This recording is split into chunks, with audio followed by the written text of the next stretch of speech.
بسم الله والحمد لله والصلاة والسلام على رسول الله وعلى آله وصحبه ومن استنى بسنته إلى يوم الدين. Open to page 66.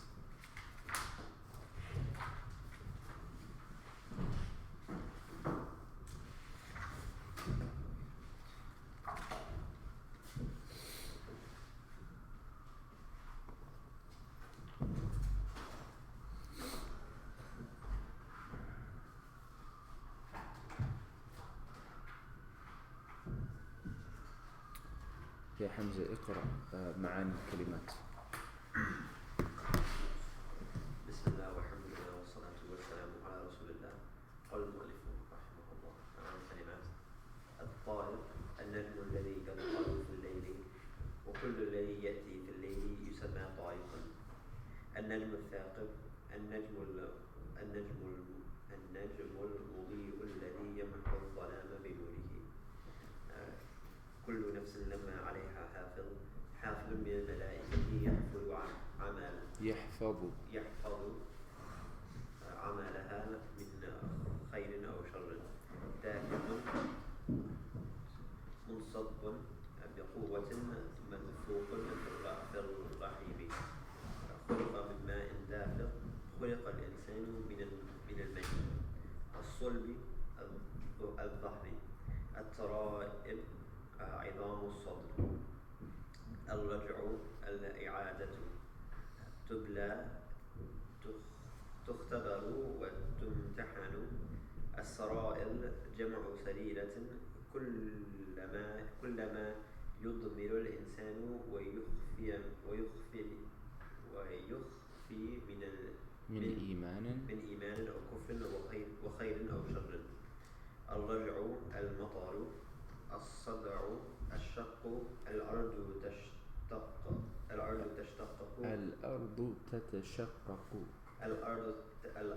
تتشقق كل عام ليخرج النبات منها. ومرتم الأرض تتشقق كل عام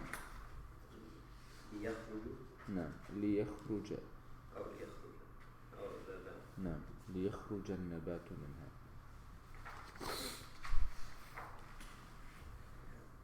إنه لقول الفصل. إن القرآن الكريم لقول حق فاصل. الهزل اللعب الجد. يكيدون كيدا يمكرون مكرا وأكيد كيدا. كيد الله للكفار والمجرمين إمهالهم ثم إنزال العذاب بهم. فمهل الكافرين أخر الكافرين. لا تستعجل على الكافرين وانتظر عاقبتهم. أمهلهم رويدا أخرهم قليلا. إيمان اقرأي معاني الكلمات.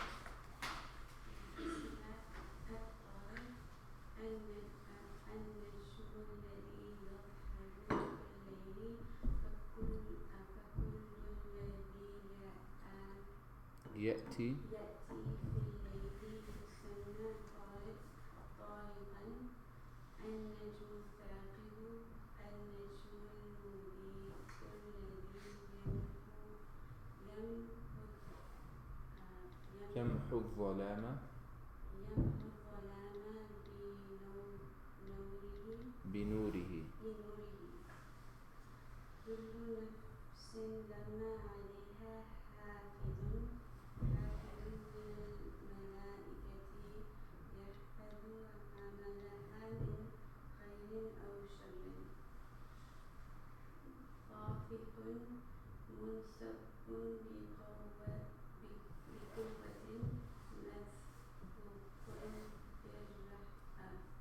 في الرحم.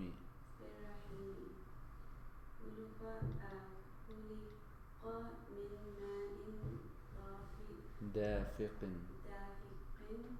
خلق الإنسان من المني.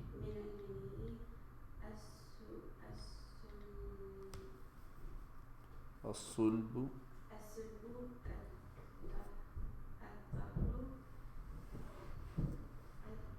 الترائب عظام الصدر. نعم.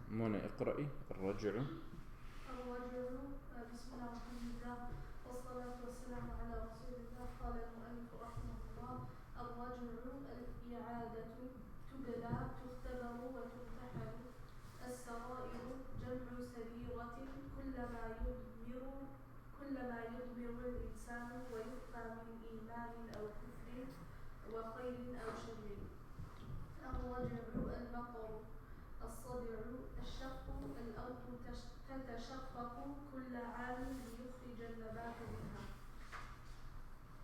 إنه لقول فصل إن القرآن الكريم لقول حق فاصل. الهزل اللعب عكس الجد. يكيدون كيدا يمكرون مكرا وأكيد كيدا. كيد الله للكفار والمجرمين إمهالهم ثم إنزال العذاب بهم. فمهل الكافرين أخر الكافرين ولا تستعجل على الكافرين وانتظر عاقبتهم. أمهلهم رويدا أخرهم قليلا. قال معاني الكلمات. الطارق he said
الطارق قال النجم الذي يظهر في الليل وكل الذي يأتي في الليل يسمى طارقا. He said الطارق is the star that appears at night, and everything that comes at night is called a طارقا.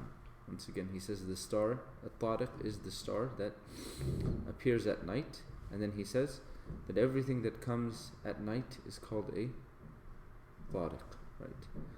The verb طرق means to, anyone? To knock. The verb طرق means to knock, right? So طرق or طارق has a connotation of that which knocks, right?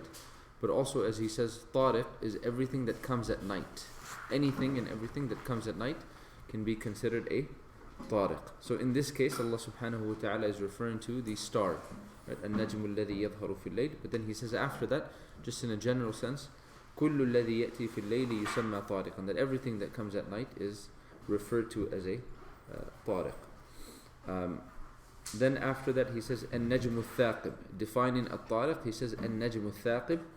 He says النجم المضيء الذي يمحو الظلام بنوره, that the illuminated or radiant star, the one that eradicates the darkness through its light, or the one that removes the darkness with its light.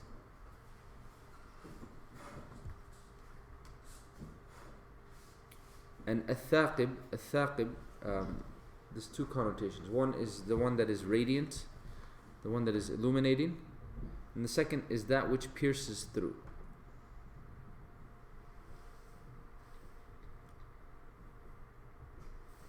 The verb ثقب means to pierce.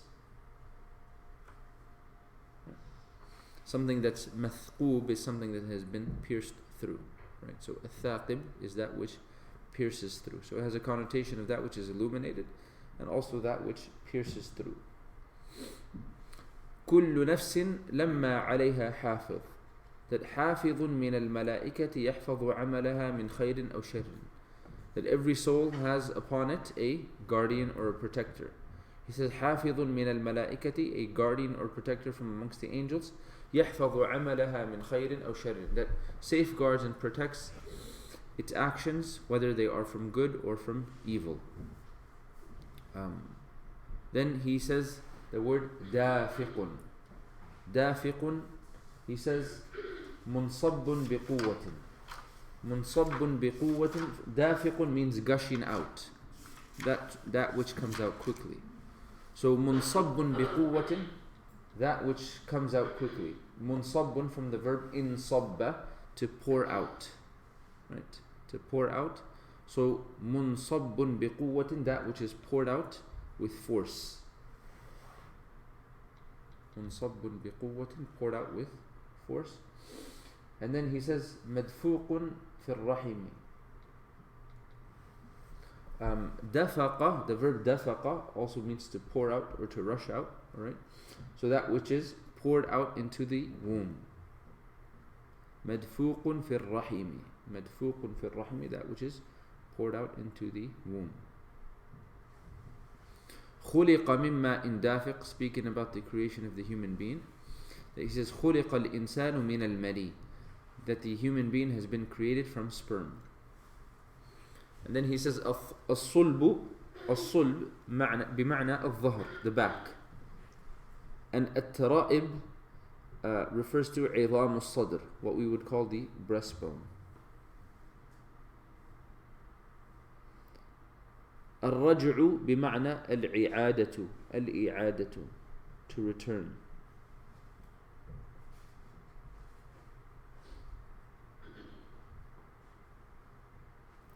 تبلى, تبلى بمعنى تختبر وتمتحن, to be tested and to be examined. And تبلى is passive, and so is تختبر وتمتحن. The verbs are اختبر and امتحن.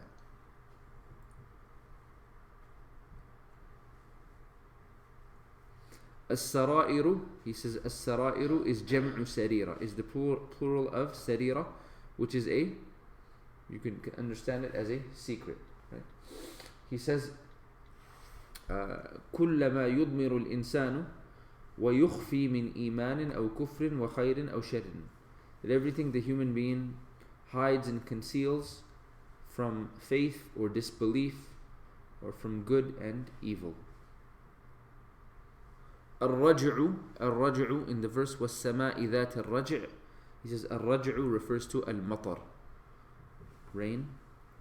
And then الصدع, which comes in the following verse, والأرض ذات الصدع, refers to الشق. الشق is like a split, or to cut through, right? And he says it's referring to الأرض تتشقق كل عام, that the earth, it splits open every year. ليخرج النبات منها, so that the plants and vegetation can come out from it. The next page he says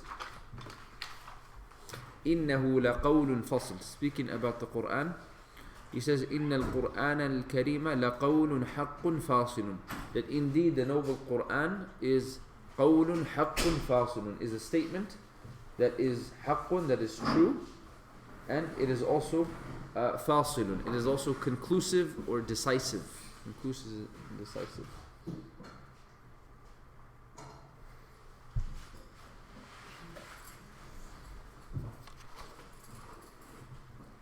And then he says al-hazlu, because the next verse is وَمَا هُوَ بِالْهَزْلِ, it is not hazl.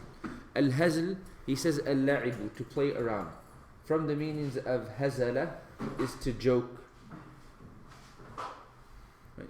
So وَمَا هُوَ بِالْهَزْلِ, he says al-hazlu بمعنى al-la'ib, to play around, or we can understand it as joke. Aksu al-jid, it's the opposite of al-jid, to do something seriously, or seriousness. يكيدون كيدا, يكيدون كيدا بمعنى يمكرون مكرا, they are plotting a plot. وأكيد كيدا, وأكيد كيدا بيعني أمكر مكرا, I'm plotting a plot. كيد الله للكفار والمجرمين. The plot of Allah for the disbelievers and the criminals. إمهالهم. What's إمهالهم mean? From the verb أمهل يمهل, to give someone time. أمهل يمهل, to grant a delay, to grant respite. أمهل يمهل والمصدر إمهال. So the plot of Allah for the disbelievers and the criminals is إمهالهم, to give them respite, to give them time. ثم إنزال العذاب بهم, and then to send down the punishment upon them. فمهل الكافرين. فمهل الكافرين. So أخر الكافرين. مهل الكافرين, the verb مهل is the same as أمهل, just upon a different pattern. أمهل أفعل and مهل فعل. Right? So فمهل الكافرين أخر الكافرين. Give them time, give them respite. لا تستعجل على الكافرين. Don't be hasty with the disbelievers. وانتظر عاقبتهم. And wait for their end result, their evil consequence.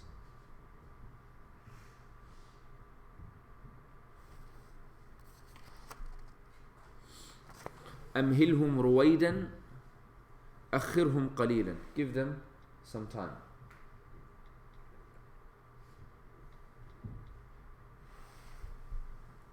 رويدا means slowly, gently, gradually.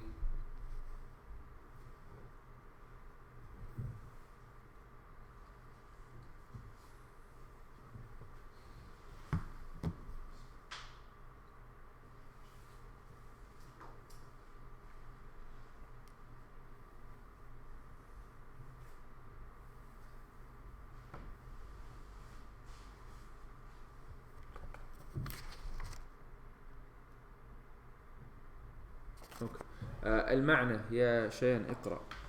بسم الله الحمد لله والصلاة والسلام على رسول الله. قال المؤلف رحمه الله: أقسم الله بالسماء وبالنجم الثاقب الذي يمحو الظلام بنوره على أن كل نفس عليها حافظ من الملائكة يحفظ عملها من خير أو شر. وأمر الله الإنسان بأن يفكر في أول خلقه كي يعلم من أي شيء خلقه الله. فقد خلق من مني يخرج من بين الظهر والصدر. والله قادر على إعادة الإنسان إلى الحياة بعد الموت يوم القيامة. ذلك اليوم الذي تختبر فيه القلوب ويكشف ما فيها من أسرار. وليس للإنسان يومئذ قوة تحميه ولا ناصر ينصره.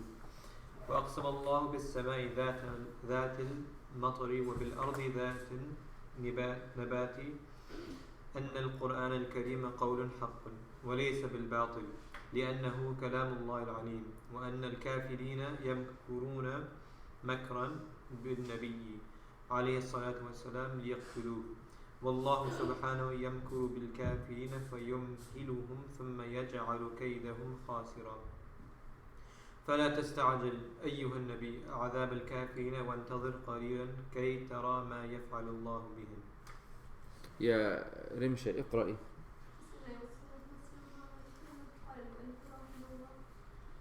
أقسم الله بالسماء وبالنجم الثاقب الذي يمحو الظلام بنوره على أن كل نفس عليها حافظ من الملائكة يحفظ عملها من خير أو شر. وأمر الله الإنسان بأن يفكر في أول خلقه كي يعلم من أي شيء خلقه الله. فقد خلق من مني يخرج من بين الظهر والصدر. والله قادر على إعادة الإنسان إلى الحياة بعد الموت يوم القيامة. ذلك اليوم الذي تختبر فيه القلوب ويكشف ما فيها من أسرار. وليس للإنسان يومئذ قوة تحميه ولا ناصر ينصره. وأقسم الله بالسماء ذات المطر وبالأرض ذات النبات أن القرآن الكريم قول الحق وليس بالباطل لأنه كلام الله العليم وأن الكافرين ينكرون مكة بالنبي عليه الصلاة والسلام ليقتلوه. الله سبحانه يمكر بالكافرين فيمهلهم ثم يجعل كيدهم خاسرا. فلا تستعجل أيها النبي عذاب الكافرين وانتظر قليلا كي ترى ما يفعل الله بهم.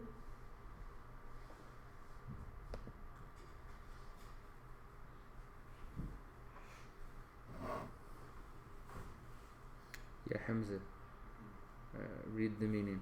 Okay, I'll just read the ayat and you read the meaning. Bismillah ar-Rahman ar-Rahim. Was-samaa'i wat-tariq.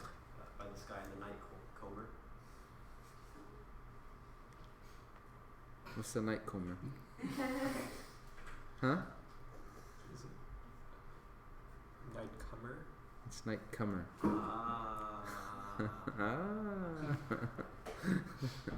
جيد. Right. وكل الذي يأتي في الليل وكل الذي يأتي في الليل يسمى طارقا. That everything that comes at night is called a طارق. By the sky and the night comer. يعني الذي يأتي في الليل. The thing that comes at night. فهمتم? جيد. No longer. It's not my Arabic that's bad. It's just my reading in general. That's bad. Don't worry. I'm pretty sure if I called on some other people, they would have said comer too. Okay? I'm pretty sure. Right? Yes? Yes? Oh yeah. Okay. I already said one of these. Where's my comb? I knew it was gonna happen. Okay? خلاص فهمتم؟ كل الذي يأتي في الليل يسمى طارقا. That everything that comes at night is called a طارق. ولذلك you find in translation والسماء والطارق, by the sky and the night comer. فهمتم؟ وما أدراك ما الطارق. But we'll explain to you what this night comer is. نعم. النجم الثاقب. The piercing star. The piercing star. We said النجم, we understand النجم. الثاقب, so they focus on that which pierces, right? But as the book also says, it says النجم المضيء الذي يمحو الظلام بنوره, right?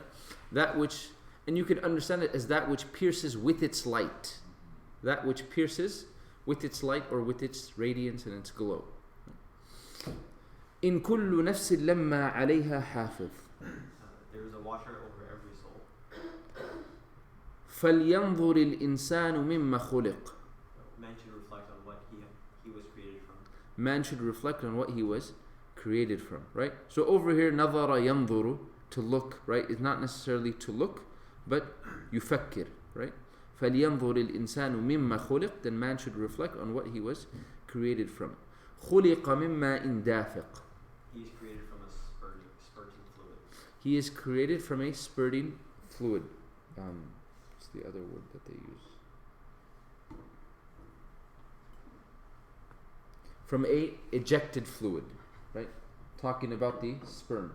So he is created from a spurting fluid. We said dafaqa, right? To pour out or to rush out, right? So dafiq is the ismul fa'il from the verb dafaqa, right? So he is created from a spurting fluid, that which rushes out. يخرج من بين الصلب والترائب. And then he emerges from between the backbone and breastbone. إنه على رجعه لقادر. God is certainly able to bring him back to life. Right? And we said over here, رجعه is الإعادة, right? To return back. يوم تبلى السرائر. On the day when secrets are laid bare. On the day where secrets are laid bare, meaning secrets will be exposed and examined. فما له من قوة ولا ناصر. He will have no power and no one to help him. والسماء ذات الرجع. By the sky that's recurring rain. والأرض ذات الصدع. By the earth that cracks open. And the cracking open is referring to the plants coming out. ليخرج النبات منها. إنه لقول فصل. This is truly a decisive statement. Truly a decisive, right, statement. And we said فصل also has that meaning of true decisive statement. Okay. وما هو بالهزل. It is not something to be taken lightly. Is not something to be taken lightly. Once again, loose translation, but we said hazala means to joke around, as he says, jest, play. إنهم يكيدون كيدا. They plot and scheme. They plot and scheme. وأكيد كيدا. But so do I. يعني so do I, plot and scheme. فمهل الكافرين أمهلهم رويدا. Prophet, let the disbelievers be, let them be for a while. Right, so it's repetitive. Mahil and amhil over here. فمهل الكافرين, like it's a command to the Prophet that let the disbelievers be, give them time, give them respite. Amhilhum is a second command, right, which means the same as mahil essentially. So amhilhum ruwaida, let them be for a while. And we said ruwaida means gently, gradually. Jayid. Okay. Yes. Does is it Dafiq. different? No, والسماء ذات الرجع and like والأرض ذات الصدع. Does it mean different things in each verse? Does what mean? ذات. The second word. والسماء ذات. That? Yeah. لا. Like والسماء ذات الرجع, and the sky and its recurring rain. And same with. And the earth and its splitting open. Yeah, it is ability. It's splitting open again and again. Yeah. What I wanted to see here.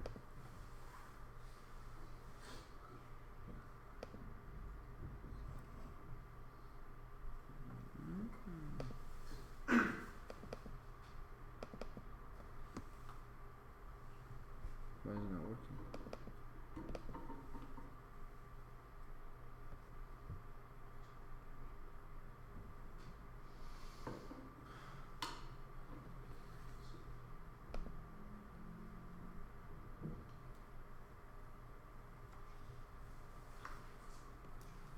Where did it go?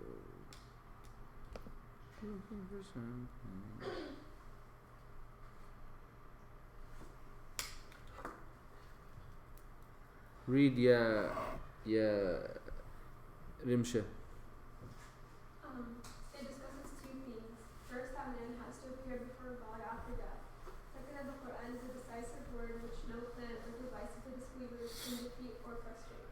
First of all, the stars of the heavens have been cited as an evidence that there is nothing in the universe which may continue to exist and survive without a guardian over it. Then man has been asked to consider his own self as to how he has been brought into existence from a mere sperm drop and shaped into a living human being. Then it has been said that the God who has so brought him into existence has certainly the power to create him once again, and this resurrection will be for the purpose to scrutinize all the secrets of man which remain hidden in the world. At that time, man will neither be able to escape the consequences of his deeds by his own power, nor will anyone else come to his rescue. In conclusion, it has been pointed out that just as the falling of rain from the sky and the sprouting of plants and crops from the earth is no child's play but a serious task, so also the truths expressed in the Quran are firm and unchangeable reality. The disbelievers are involved in the misunderstanding that their plans and devices will defeat the invitation of the Quran, but they do not know that God too is devising a plan which will bring to naught all their scheming and planning. Then, in one sentence, the discourse has been summed up with a word of consolation to the Prophet and a tacit warning to the disbelievers, saying, "Have patience for a while.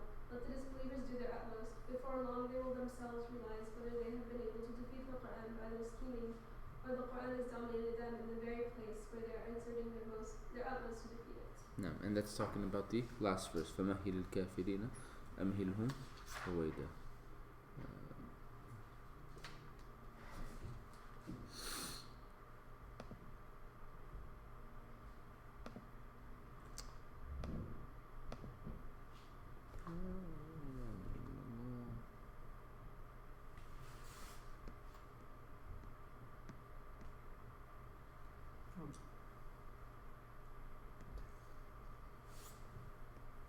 Are you looking for the connection to the surah and the surah before? Huh? Are you looking for the connection to the surah and the surah before? No. Why is that? No, I thought you clicked on that. No, because all the stuff on the website is not done. It's gonna just,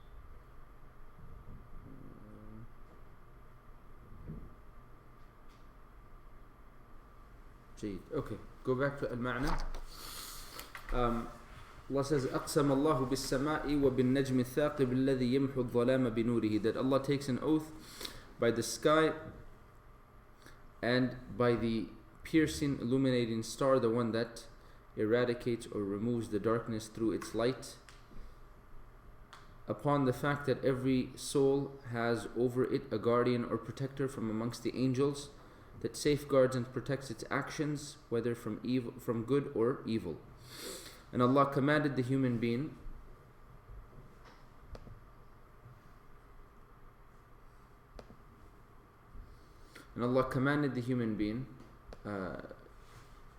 to ponder and reflect over the beginning of his creation, so that he can be aware and know from what Allah created him.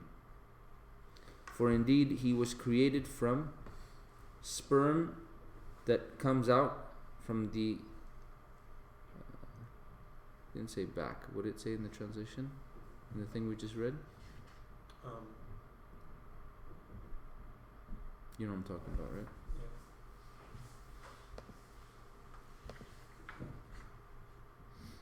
I liked this translation better. Was it here that we just read it? It was in In what? from what Ah.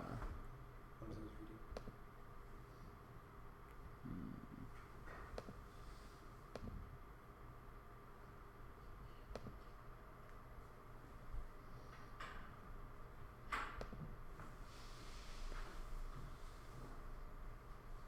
From the backbone and the breastbone.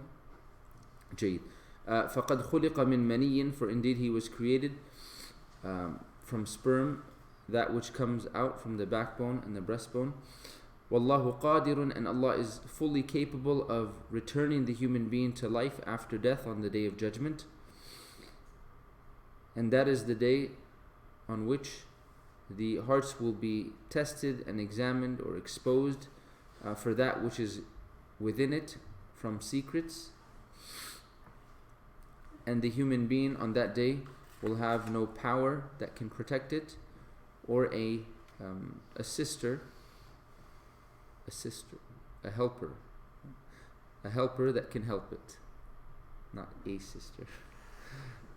وأقسم الله بالسماء ذات المطر وبالأرض ذات النبات أن القرآن الكريم قول حق. Allah subhanahu wa ta'ala, he takes an oath by the sky, the one that has rain, and by the earth, the one that basically has plants and vegetation, that indeed the noble Quran is a true statement, وَلَيْسَ بِالْبَاطِلِ, and it is not falsehood, لِأَنَّهُ كَلَامُ اللَّهِ الْعَلِيمِ, because it is the statement of Allah, the all-knowing. And that the disbelievers, they are plotting a plot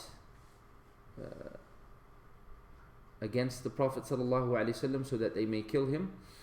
And Allah subhanahu wa ta'ala is plotting against the disbelievers. So he is giving them time, and then he will make their plot khasiran, a failure or in loss.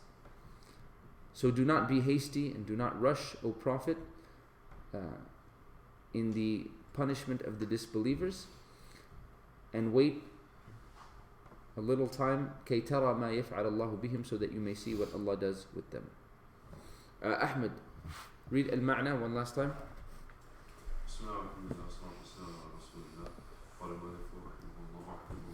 أقسم الله بالسماء والنجوم والثاقب الذي يمحو الظلام بنوره على أن كل نفس عليه حافظ من الملائكة يحفظ عملها من خير أو شر. وأمر الله الإنسان أمر الله الإنسان بأن يكفر. Allah subhanahu wa ta'ala has commanded the human being to disbelieve. أن يفكر في أول خلقه كي يعلم من أي شيء خلقه الله. فقد خلق من مني يخرج من بين الظهر والصدر، والله قادر على إعادة الإنسان إلى الحياة بعد الموت يوم القيامة. ذلك اليوم الذي تختبر فيه القلوب ويكشف ما فيها من أسرار، وليس للإنسان يومئذ قوة تحميه ولا ناصر ينصره وأقسم الله بالسماء فهمتم؟ وليس للإنسان يومئذ قوة تحميه ولا ناصر تنصره ينصره. نعم جيد. Okay, continue. وأقسم الله بالسماء ذات المطر والأرض ذات النبات أن القرآن الكريم قول حق وليس بالباطل لأنه كلام الله العليم وأن الكافرين يمكرون مكرا بالنبي عليه الصلاة والسلام ليقتلوه والله سبحانه يمكر بالكافرين فيمهلهم ثم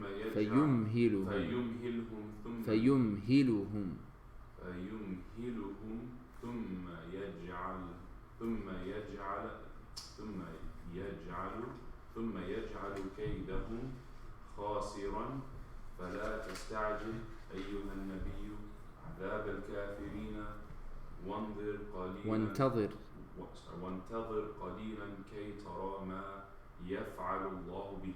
التدريبات. التدريب الأول: ضع أمام كل كلمة في القائمة ألف مرادفها من القائمة باء. رمشة. Number 1 الرجع. الإعادة. نعم الرجع الإعادة. Jay, there's a total of 10 by the way, so there's more on the back. Number 2 Hamza الثاقب. نعم المضيء on the following page. المضيء. جيد.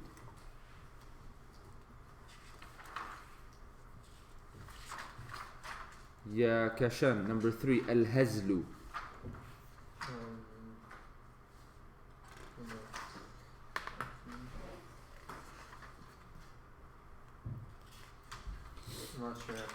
الهزل أحمد. الهزل is اللعب.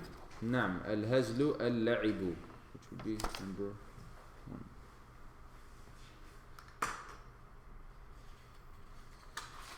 1. Number 4 شيان. السرائر الأسرار. نعم السرائر الأسرار. جيد. Number 5 إيمان الصدع.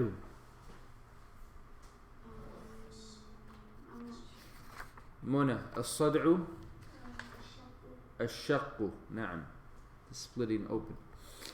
Number 6 حمزة منصب دافق. نعم. Number 7 كشان يكيدون. يمكرون. نعم يمكرون on the first page. What was منصب? منصب دافق right across from it. And then يكيدون was يمكرون. Number 8 رمشة. طرائب إعلام الصف. جيد. Seems like they got very uncreative with the last 3. Number 9 الرجع would be لا والسماء ذات الرجع. المطر. That's why I said they got uncreative with the last 3 guys. الترائب, the answer is عظام الصدر. الرجع, the answer is المطر. And number 10 يبلو is نعم. That's the whole point guys. They realize, oh, we want to put more words. Oh, we need more answers. Okay. جيد.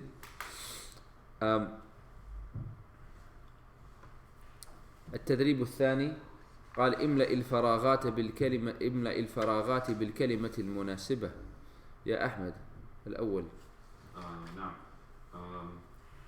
خلق الله الإنسان من ماء دافق. أحسنت. خلق الله الإنسان من ماء دافق. That Allah subhanahu wa ta'ala, He created the human being from a spurting fluid, or from a fluid that is ejected. Continue يا حمزة. يخرج من بين الصلب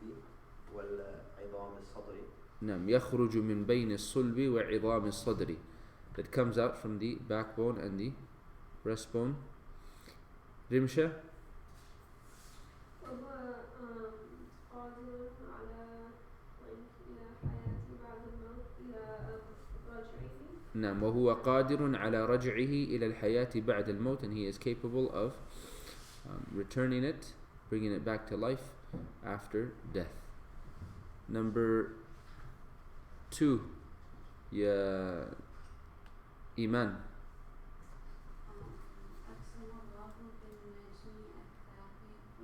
الثاقبي, نعم أقسم الله بالنجم الثاقبي. Number 3, أحمد. إن القرآن ليس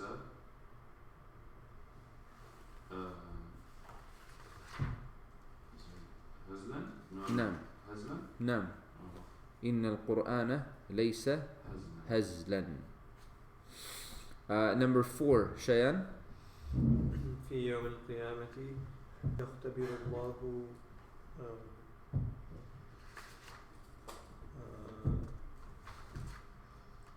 السرائر. نعم في يوم القيامة يختبر الله السرائر. On the day of judgment Allah will examine the secrets. Number 5, حمزة. الكفار يكيدون للمسلمين كيدا. نعم الكفار يكيدون للمسلمين كيدا, that the disbelievers are plotting against the Muslims a plot. And then number 6, يا كشان. الله عليم بما في سريرة كل إنسان. نعم الله عليم بما في سريرة كل إنسان, that Allah subhanahu wa ta'ala is الله عليم, Allah is well aware بما في سريرة كل إنسان, by that which is basically in the conscience of every human being. Sarira, the conscience.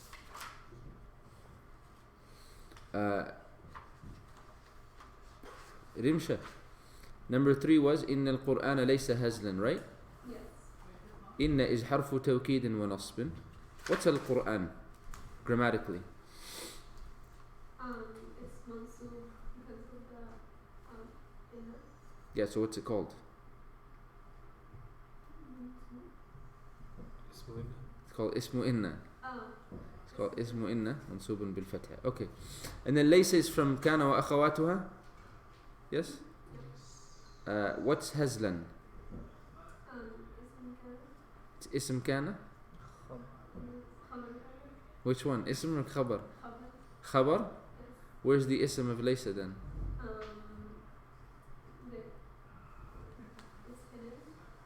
Okay. So it's a ضمير مستتر, right? It's a hidden pronoun, right? تقديره هو. يعني ليس هو هزلا, right? And it's, right? It's supposed to be مرفوع, but it's not there, right? And then ليس هزلا is the of نعم just إن. It's the خبر of إن, and it's يعني it's not منصوب, it's محلا, right? Whatever it's going to be, but what state is it in? ليس هزلا is positionally منصوب.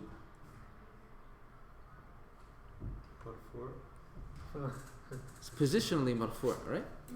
Because it's the خبر of إن. You get it? Yes? Okay. Sure?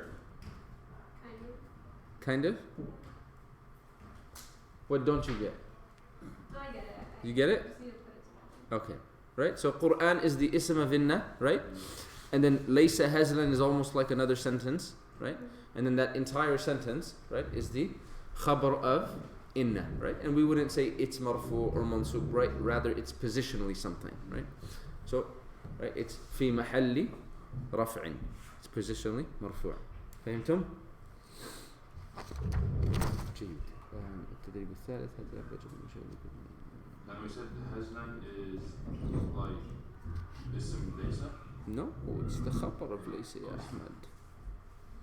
Laysa doesn't act like Inna? No, it acts like Kana. Oh, acts like Inna. Laysa has its sisters. Oh, Laysa. So you're saying Laysa Damirun Mustatir? Laysa huwa hazlan. Laysa huwa Hazlan. Right?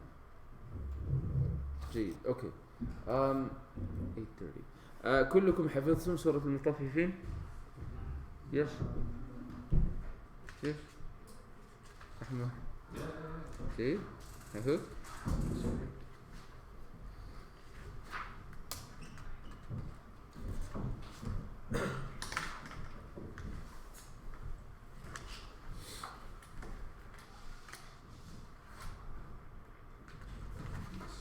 كيف نختبر؟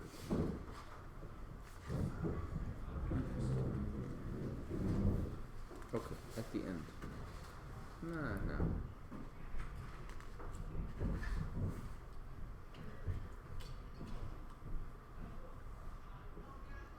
كلكم حفظتم, right? Yes? Yeah. جيد, okay. Mona, can you go in the back and test the sisters?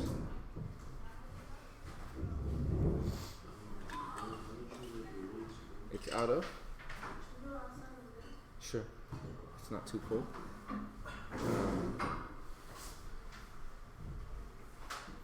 It's out of 50 points.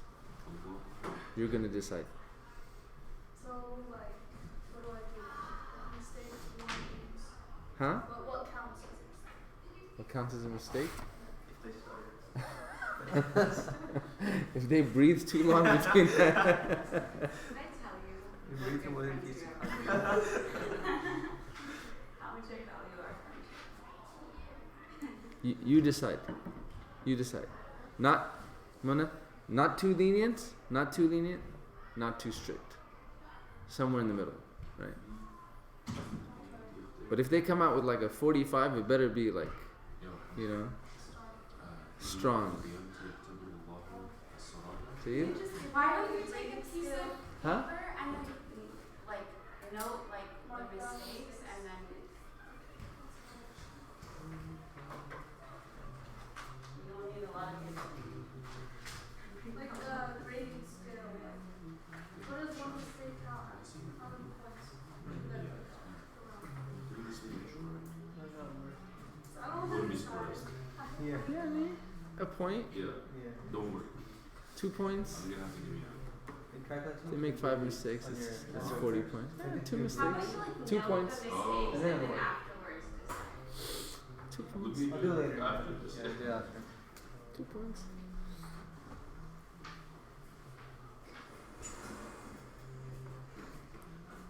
Okay, let's mute the mic.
تبارك الذي نزل الفرقان على عبده ليكون للعالمين نذيرا الذي له ملك السماوات والأرض ولم يتخذ ولدا ولم يكن له شريك في الملك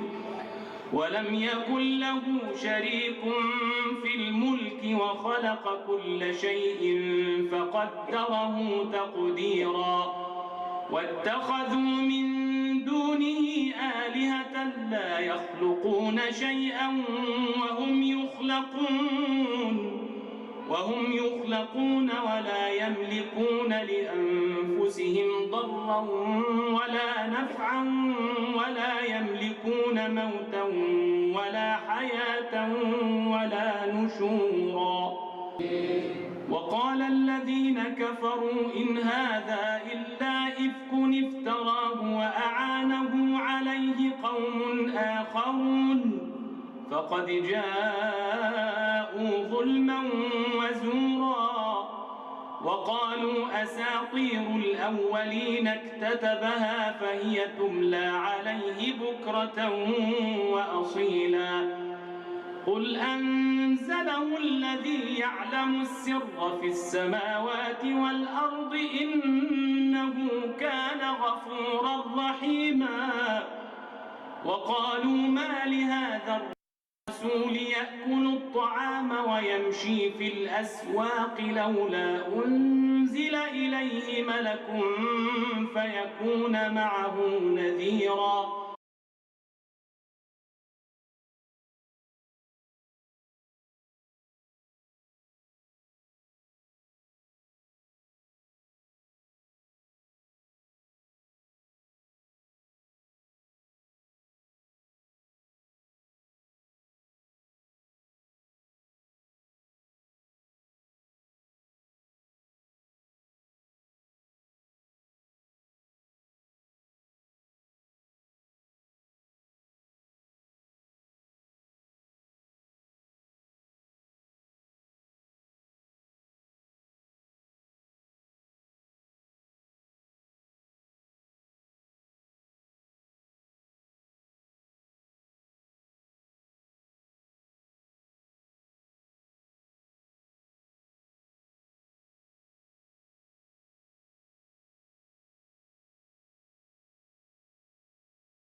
الله أكبر.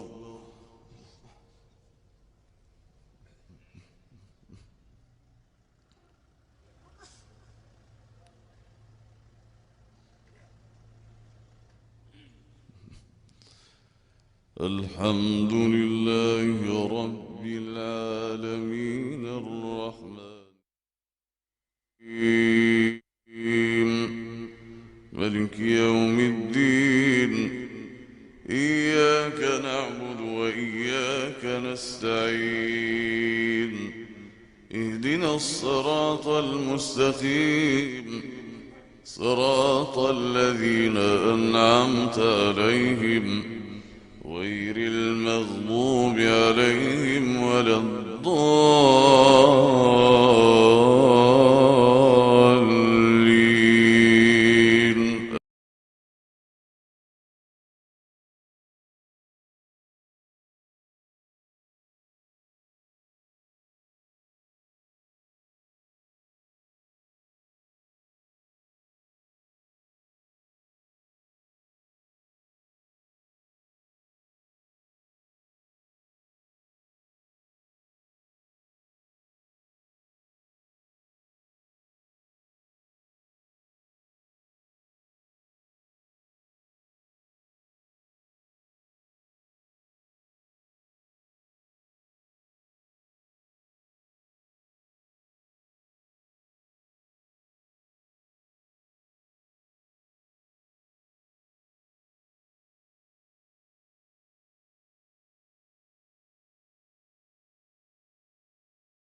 is.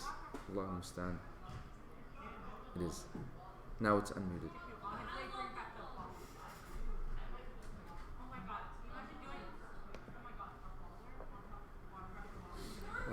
Read Ahmed.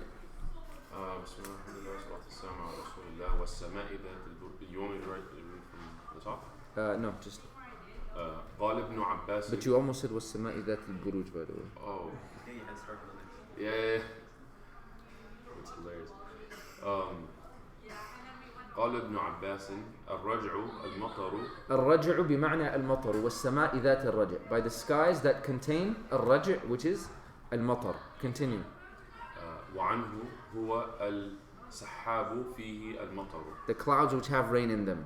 يعني same difference. Okay. Continue. وعنه والسماء ذات الرجع. تمطر ثم تمطر. والسماء ذات الرجع تمطر ثم تمطر. And by the skies and the recurring rain, as we read in one of the translations. Okay? Because one of the interpretations given was تمطر ثم تمطر. تمطر ثم تمطر. That they give rain and then they give rain after that. Continue. وقال قتادة ترجع رزق العباد كل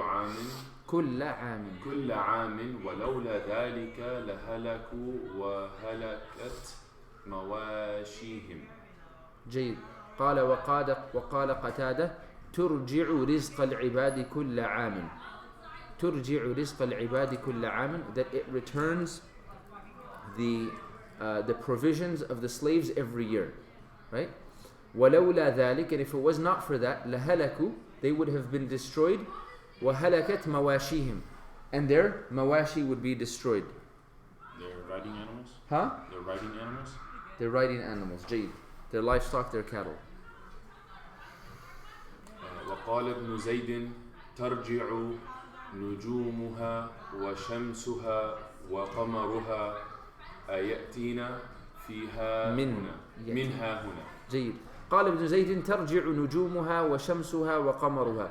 That another interpretation that's been given was that والسماء ذات الرجع, by the sky and that which returns, meaning the things that return in it, the stars, the sun, the moon. يأتينا منها هنا. جيد. But the main interpretation is it's المطر. فهمتم? Continue. والأرض ذات الصدع. والأرض ذات الصدع. قال ابن عباس هو انصداعها عن النبات وكذا قال سعيد بن. قال ابن عباس والأرض ذات الصدع, and by the earth ذات الصدع, that which splits open. جيد. هو انصداعها عن النبات. It's splitting open for the plants and vegetation. انصداع from the verb انصداع. انصداع, to be cracked. So it's cracking for the plants.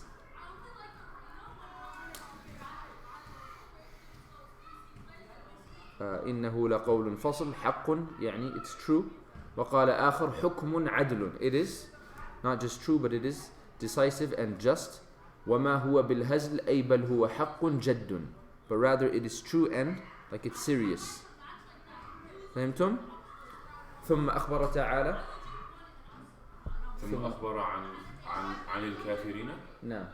ثم أخبر عن الكافرين بأنهم يكذبون به ويصدون عن سبيله فقال إنهم يكيدون كيدا.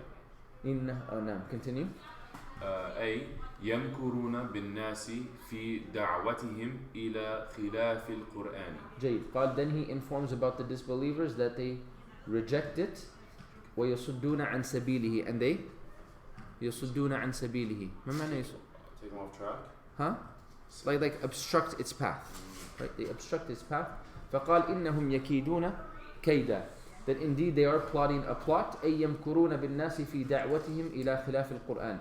That they plot like against the people in their calling إلى خلاف القرآن, in like contrary to what the Quran is preaching or contradictory to what the Quran is. Continue.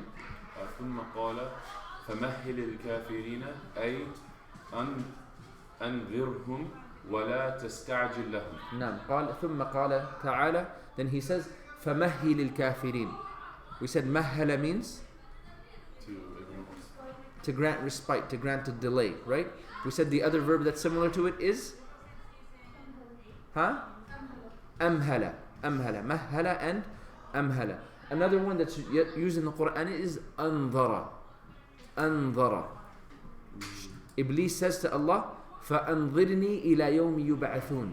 That grant me respite, right? So أنظر ينظر, to once again grant a delay, to grant respite. So he says فمهل الكافرين. So grant the disbelievers some time, grant them respite. أي أنظرهم. Give them time, delay them. ولا تستعجل لهم, and do not be hasty with them. Continue. وأمهلهم رويدا أي قليلا. أي أمهلهم رويدا, same thing. أمهلهم قليلا. Give them some time, gradually, go easy, right? أي وترى ماذا أحل بهم من العذاب والنكال والعقوبة والهلاك. جيد. أي وترى, and then you will see, وترى, you will see, ماذا أحل بهم, that which will come down upon them, that which will descend upon them, right? من العذاب, from punishment, nakal, عقوبة, halak, punishment, destruction, right? كما قال تعالى نمتعهم قليلا, that we give them enjoyment for some time, ثم نضطرهم إلى عذاب غليظ, and then we turn them to a very fierce punishment. فهمتم? Sheikh, for them, is there a specific group of people it's talking about? Huh? You know the them it's referring to? This is a Meccan surah, right? Is it the same people that were mocking the Prophet? The people that were mocking, the people that were, right? The heads of the disbelievers. Oh. Right. Jayid. Tomorrow we'll continue bi'idhnillah. We also have to set a date for a quiz or something. This is the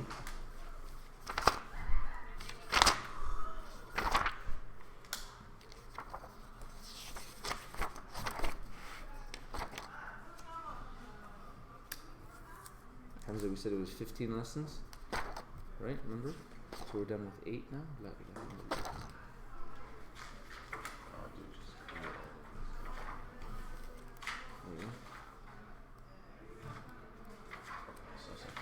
Yeah, it's 15. Do you want to reiterate that assignment, because when you were saying it, the mic wasn't muted? Which assignment? Or memorizing?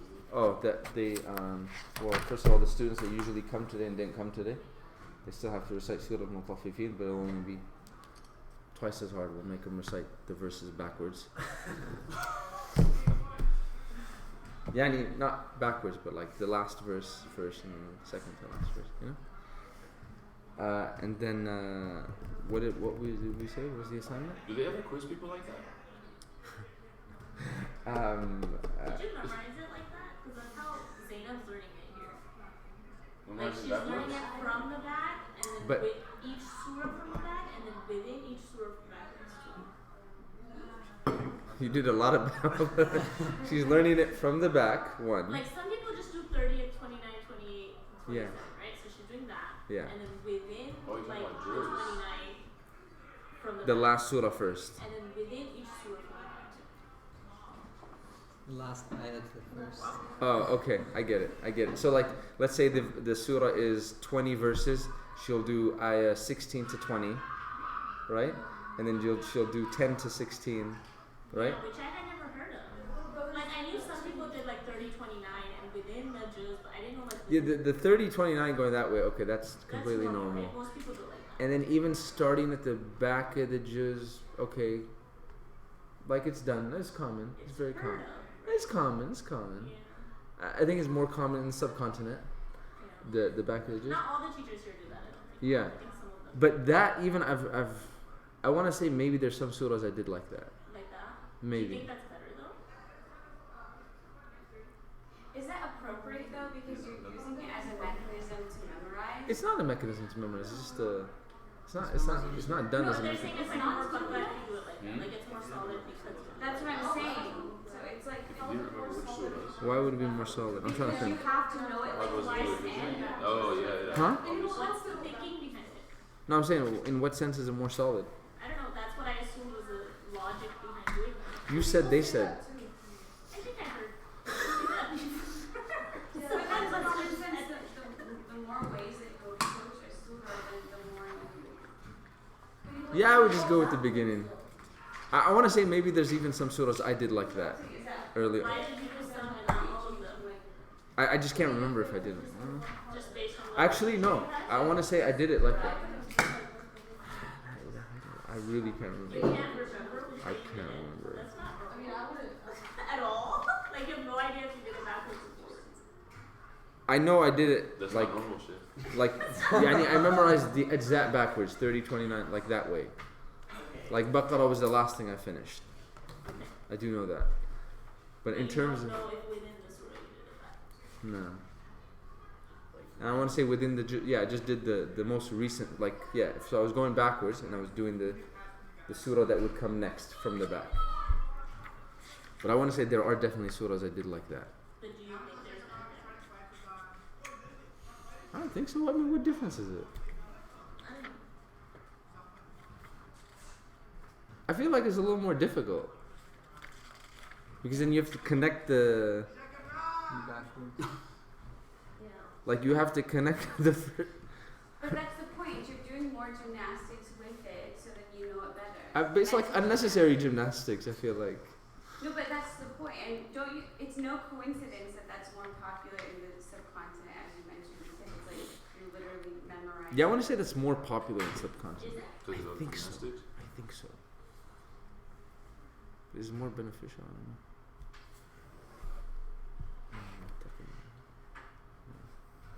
Just gotta make sure they stop it, like where the meaning is correct or complete. If you go backwards, it's still kind of. Huh? Still kind of odd. If you go backwards, it's still kind of odd with meaning. No? Yeah, if you stop in the right places, you can do it the right way. But it's easier if you go from the first, from the beginning. But some people could recite backwards too, right? They're like so solid that you can recite it. Yeah, probably. Yeah. Like, yeah.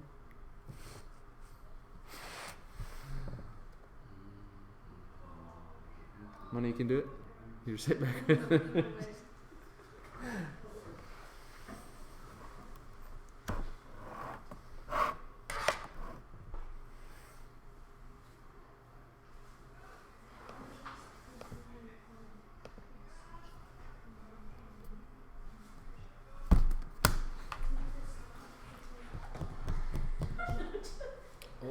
Sorry, we got on this. I was supposed to mention the whole assignment. What was the assignment? Memorizing Surah Inshiqaq and Surah Al-Buruj by 2024. 24th, 2 weeks from today. Except for Rimsha, you want to give yourself a week and 2 days. She didn't want March 2nd at first, so I guess. Huh? She didn't want March 2nd at first, so I guess she's still compromising. A week earlier. That was a very specific No, she's going to. date, like you were self-centered. I just wanted to know that. Are you finally going through? Hmm? You're finally going through? Yeah, no, I did. But I'm also adding these too. Oh, yeah. Every time Miriam sends one, I just have fellas add them to my We don't have emojis that. list I or whatever. want to ask her for like but not on this. Huh? Why did you salam? Yeah, I don't have one. Oh, it's just salamu alaikum, huh? Yeah, that's honestly the worst about the quarter system. It's like you start as like intermittent, finally, yeah. The worst. Oh shoot, that was. Yeah, so all the UCs are Whoa. you were UC, yeah. Actually, isn't it all the UCs? You have to save that one. You're already in the spirit. So it's one of the Cal States that Cal Poly. Oh my god. 5 I just checked my phone and I just saw the news.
you know, you said Okay, so I was Yeah. wrong, right? And then I was it's like Uh-huh. the same where graph, he like assigned instead of money, it's Yeah, I yeah, just yeah. find the other line Wow. someone else. Oh, do you want it? I wrote down all the verbs once. Exponential Yeah. graphs are He's very like, strange. "What's the word? I remember that from all my years of college. Yeah. I have your BA, No, we were together. My I think assist. he rooted it, I thought it'd be great. Right? I don't know, I think it's great. Dude. Okay, I what's think it due? time is the problem. It's due. if someone asks, like, It's we get Q&As every due Sunday. on- Oh, actually, this wasn't Q&As, just like It's due in 2 weeks. Yeah, after each other. Wednesday, February 19th. Oh, 1 week, like, next pops week. up, it's like, Okay, these are That's all not not 2 weeks, that's like 1 week. And I give us in like, 9 days. a lot of people It's due on are 9 days. 1 and a So half. are we supposed to get Is the this charts like from a ourselves? So punishment? I give Like, you is this sent the punishment PDF. for China, what they've been doing for the years? You said you could Yeah. also just do it yourself if you don't want to. Like, Like, and you like, It's like so much that think you they should come and just, follow our you further around. can take a picture For of the it college here. football team that See, I we just sold the same and stuff. then this is, if you look like, they, I'm gonna send it on the thing.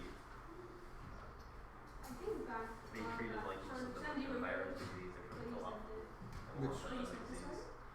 Sean sent That the one. Yeah, PDF that's of what the he chart. said, huh? Yeah, that's, Someone would say that and just not like a virus. check the media. and he was like, they forced them to take off their hijabs, and now they're all covered up, and you can only see like their eyes. Their eyes and So shit. like, and they put them in camps, and now they're all locked up in their own cities Thank too. you. So if it's under the same bag, it's One gonna day be if the you same, go right? anything from You know, we let the virus So we do should this just one. do one for each together. Yeah, I mean, pages is really so long. Yeah, it's still pretty interesting. That's hilarious. And then also, But I love the whole idea. Yeah. Like 699. Sure, in my book, like, because it's one line. There's something, I think someone passed away. I'm so behind on No, it's not the whole formula, is it? Because we were already tested on half of No, it. the whole thing. No, it's the Hey, whole who thing. posted it? No, no. Oh, It's not gonna be. It's this Wednesday. is this Wednesday, The right? entire book of Salah. Did you say it's not? Oh, yeah. Yeah, I think it's just You gonna have to be. search into I don't know, maybe you have certain inside knowledge. I think it's gonna be what we did out. He said that, like, someone said it when he assigned a note, somebody was like, from the last test, and then he was specified, not the full. You start with that already? No, no, no. Did anyone like the So it's from page Oh, yeah, yeah. 200, 100. I think everyone like. It's from like, page. I think like people in like making comments about like No, I don't want to go on this line. their I don't want to go it's into like a racist thing. 70 to 200. But it's wrong, you know? Yeah. It's bad. But that's his life. You just want to smack it in the face, you know? I'm so behind on food. Because at the end of the day, like it is a punishment. Yeah, absolutely. Absolutely. And the recordings were up higher over the weekend. Like whether or not like Mm-hmm. the people that are dying are responsible or not. It's like what we covered in I'm saying that like, Beverly or like What is it? like it's something we covered in like Beverly like So it's all like old they might all die but they'll be raised under attention. But Yeah. once we're responsible, we're responsible. Yeah, absolutely. Walaikum assalam. okay, in my page, it's actually only 18 something. In my book.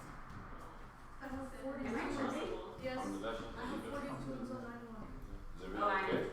I did that wrong. Oh, okay, cool, yeah. What happened? I was looking at I'm my. just wondering if it's just like some serious news that just happened or One of our mutual friends' father passed away. you know. Where does it start? I think probably you met Sheikh Umar Hadrouj. Omar? Hadrouj. He's come here a few times. Chicago, Maybe. Medina grad. What's the first? His father passed away. Erica? Oh, okay, got it. Cool thought. Algerian. Mm.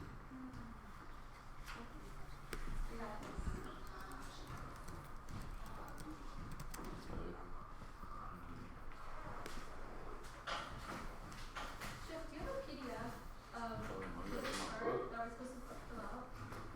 A PDF of the chart. I might. I think did someone send it on the WhatsApp group? Yeah, I can't find it. Sean's finding stuff. I can. Yeah, you can search for media in WhatsApp groups. Do you know this when you go here? Media links and docs. And then you go to documents. I know, blows your mind. You don't have to go through. And then It's called document 5. It's the first one.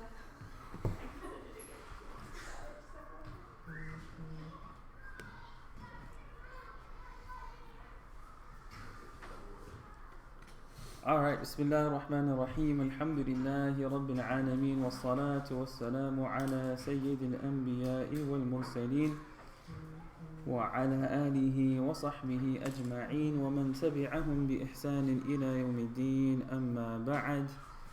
So, as all of you know, inshallah, Wednesday, quiz. But my wife is suggesting that today we just read through the entire chapter as a review. Oh, that's a great idea. But all of you will read, inshallah, and I will listen and correct. So everyone can take a few pages in Bismillah. نبدأ ببداية كتاب الصلاة.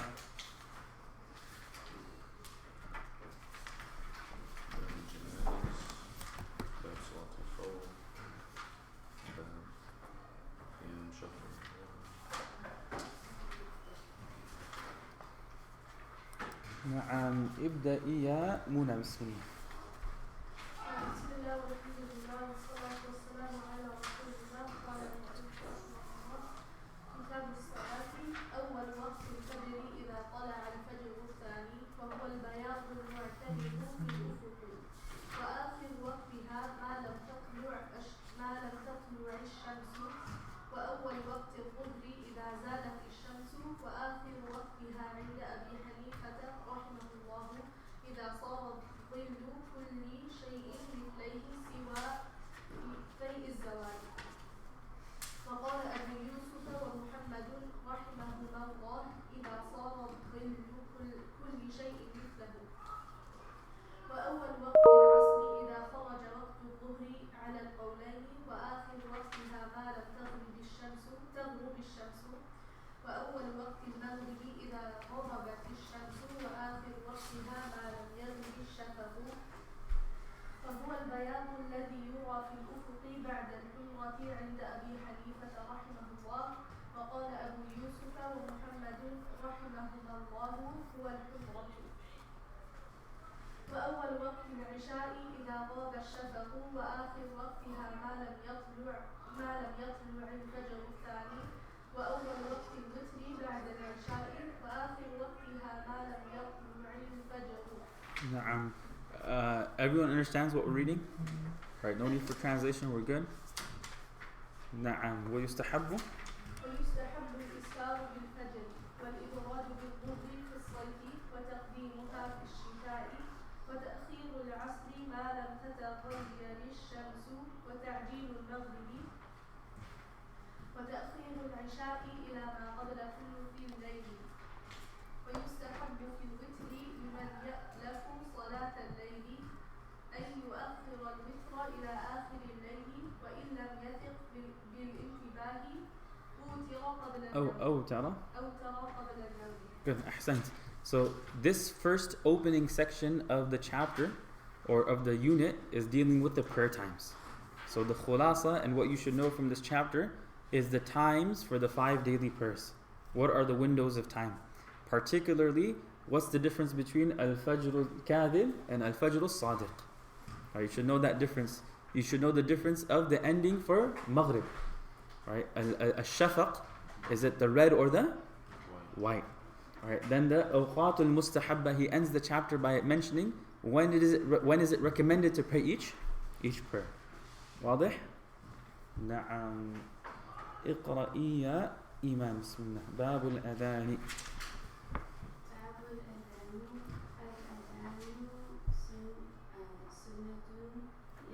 سنة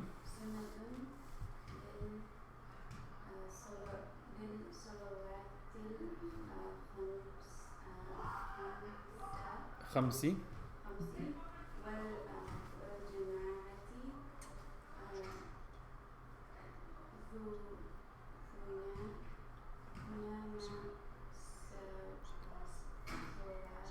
سواها والجمعة دون ما سواها. والجمعة دون ما سواها ولا ترجيع فيها ولا ترجيع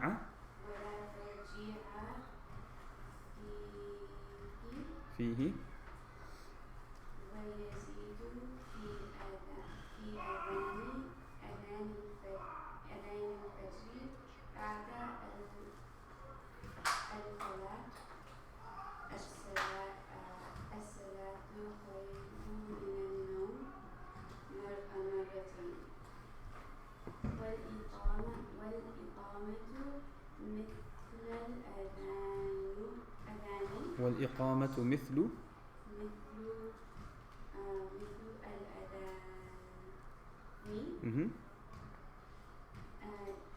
إلى أنه يزيد فيها بعد حي على الفلاح قد قامت الصلاة مرتين ويترسل في الأذان ويحضر في الإقامة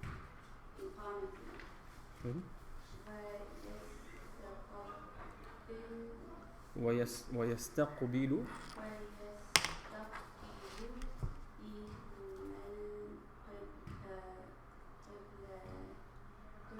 قبلة ويستقبل بهما القبلة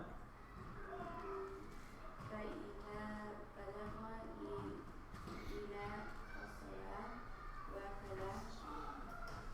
الصلاة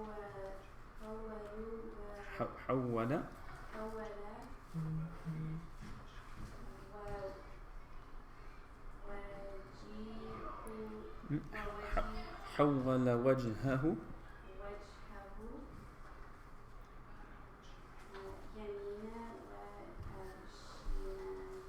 يمينا وشمالا ويؤذن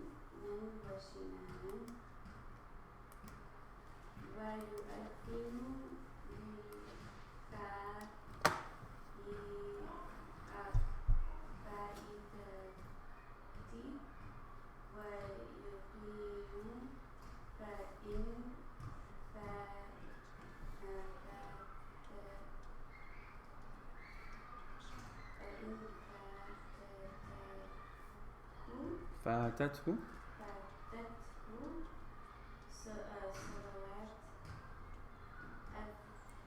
صلوات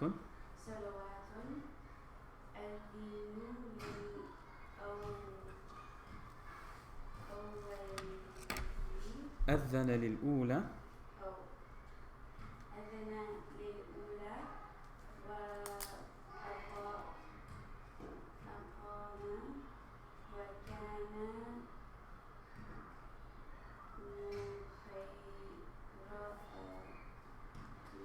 وكان مخيرا في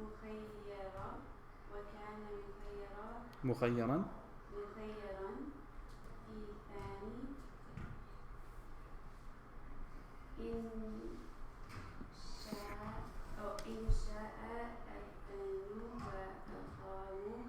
إن شاء أذن وأقام وإن شاء اقتصر على الإقامة. نعم واصلي يا رمشة بسم الله. Oh, can I ask a question first? So just to clarify, when someone listens to multiple prayers, for the first set of prayers they're making up, they do adhan and iqama, and for the second, it's optional to do the adhan and iqama? Yeah. So if you miss several prayers, for the first one you'll do the adhan and the iqama. Then the second one you can do the adhan and iqama or just the iqama. Make sense? Yes. وينبغي أن يؤذن ويقيم على وضوء فإن أذن على غير وضوء جاز ويكره أن يقيم على غير وضوء أو يؤذن وهو جنب ولا يؤذن بصلاة قبل دخول وقتها إلا في الفجر عند أبي يوسف رحمه الله. Good. All right, so this chapter, all right, from this chapter, obviously knowing how to put the vowels and translate, and then the hukum of the adhan. All right, what is the hukum of the adhan? Is it sunnah? Is it wajib? Is it fard? What are the words of the adhan? What words are added in the adhan of fajr? What are the words of the iqamah? Sheikh, is it going to be like the last exam where we have to actually break it down? Not this one. That kind of like took me Time? a back class. Yeah. I didn't expect To write out the words? yeah. Probably not. Okay. Probably not. نعم باب شروط الصلاة التي تتقدمها واصلي بسم الله. يجب على المصلي أن يقدم الطهارة من الأحداث والأنجاس على ما قدمناه ويستر عورته ويستر. Why is it يستر? Because of the an. Good.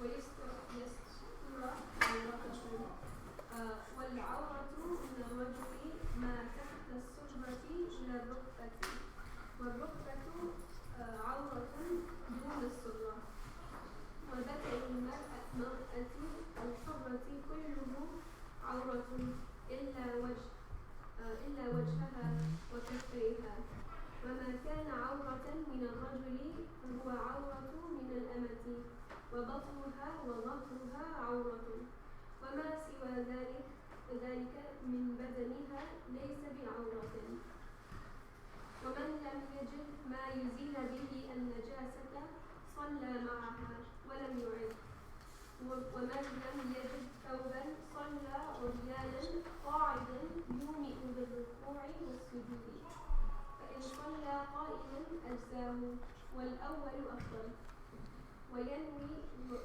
للصلاة التي يدخل فيها بنية لا يفصل بينها وبين التحريمة بعمل ويستقبل القبلة إلا أن يكون خائفا ويصلي إلى أي جهة قدر فإن اشتبهت عليه القبلة وليس بحضرتها من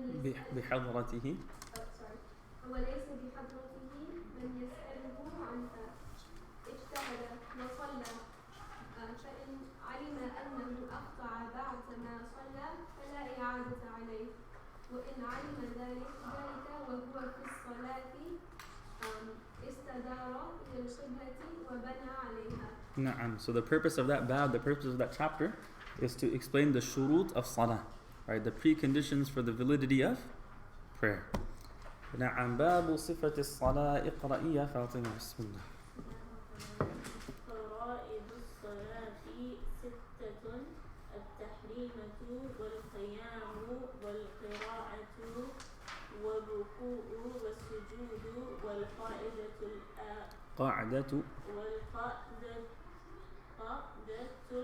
الأخيرة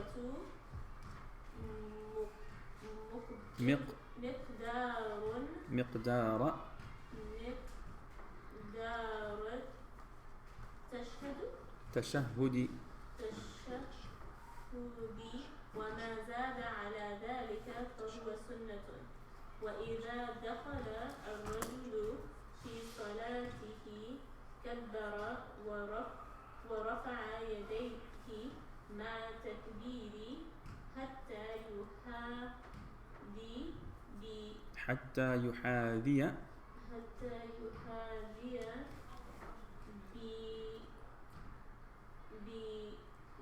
بإبهاميه شحمة أذنيه فإن قال بدلا من التكبير الله أجل أو أعظم أو الرحمن أكبر.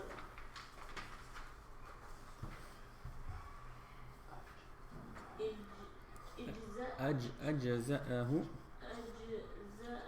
عند أبي حنيفة ومحمدا محمد رحمهما.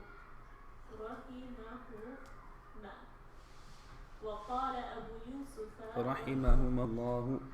رحمهما الله لا يجوز إلا أن يقولوا الله أكبر أو الله الأكبر أو الله الكبير ويعتمد بيده اليمنى على اليسرى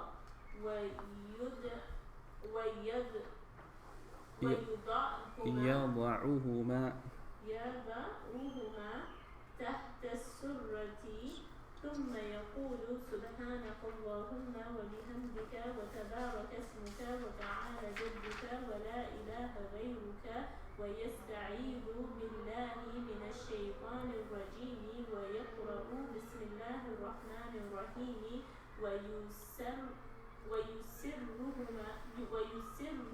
بهما ثم يقرأ فاتحة الكتاب وسورة معها أو 3 آيات من أي سورة شاء.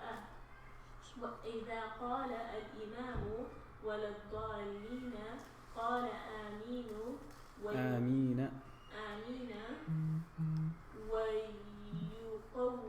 يقولها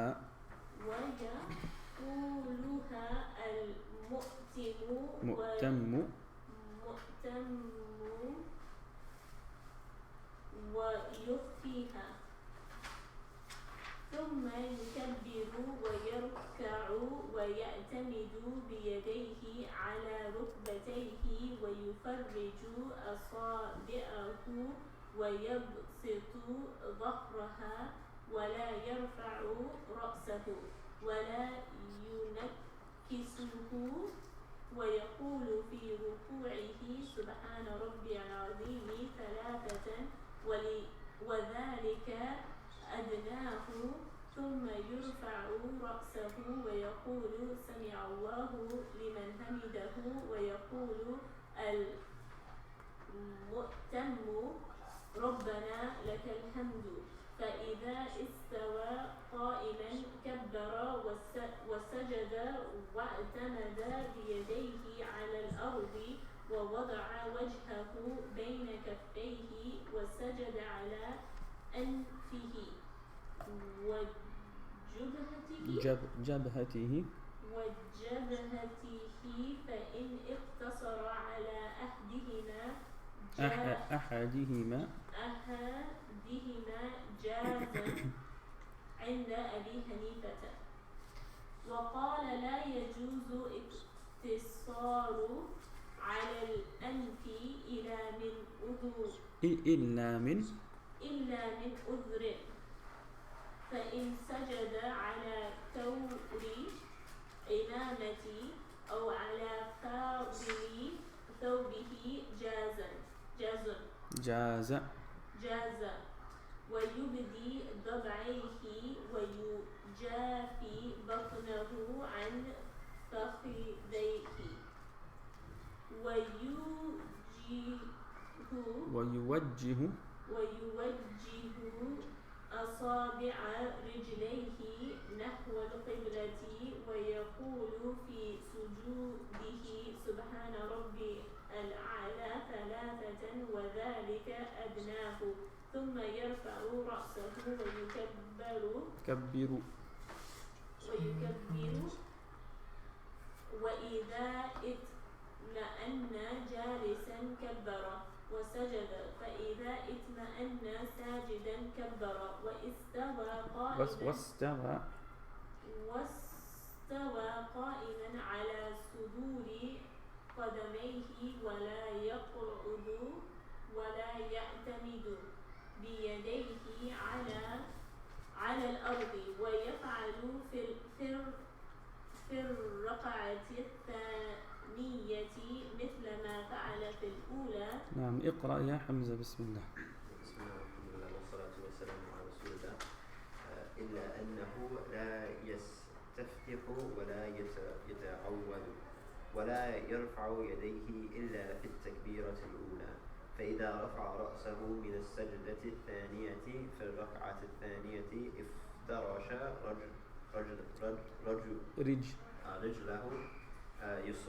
رجله اليسرى فجلس عليها ونصب اليمنى نصبا ووجه أصابعه نحو القبلة ووضع يديه على فخذيه ويبسط أصابعه ثم يتشهد والتشهد أن يقول التحيات لله والصلوات والطيبات السلام عليك أيها النبي ورحمة الله وبركاته السلام علينا وعلى عباد الله الصالحين أشهد أن لا إله إلا الله وأشهد أن محمدا عبده ورسوله. نعم. So you have to be able to write the thana in Arabic and the tashahud in Arabic. Alright, be able to write the thana and tashahud in Arabic along with translation. And write meaning the correct writing and spelling and everything. Inshallah. Na'am. ولا يزيد على هذا في القاعدة الأولى ويقرأ في الركعتين الأخريين بفاتحة الكتاب خاصة فإذا جلس في آخر الصلاة جلس كما جلس في الأولى وتشهد وصلى على النبي صلى الله عليه وسلم ودعا بما شاء مما يشبه ألفاظ القرآن والأدعية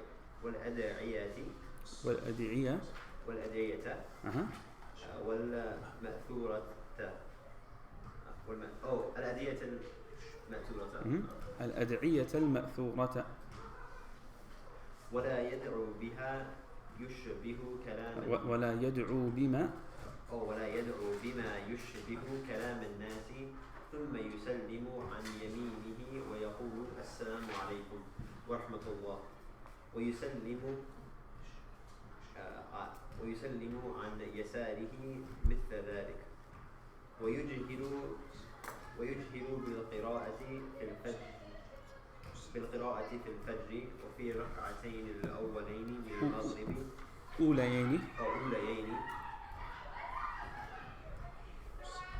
من المغرب والعشاء إن كان إماما ويخفي القراءة فيما بعد الأوليين وإن كان منفردا فهو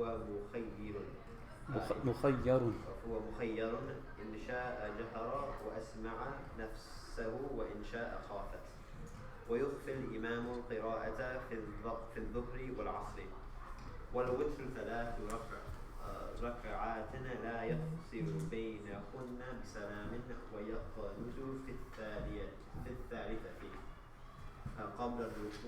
قبل الركوع في جميع السنة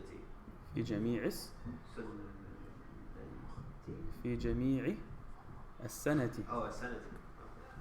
the year. ويقرأ في كل ركعة من الوتر فاتحة الكتاب وسورة معها فإذا أراد أن يقنت كبر ورفع يديه ثم قنت ولا يقنت في صلاة غيرها وليس في شيء من الصلاة قراءة سورة بعينها ولا يجوز غيرها ويكره أن يتخذ قراءة سورة بعينها للصلاة لا يقرأ فيها غيرها وأدنى ما يجزئ من القراءة في الصلاة ما يتناوله اسم القرآن عند أبي حنيفة وقال أبو يوسف ومحمد رحمهما الله لا يجوز أقل من 3 آيات قصار أو آية طويلة ولا يقرأ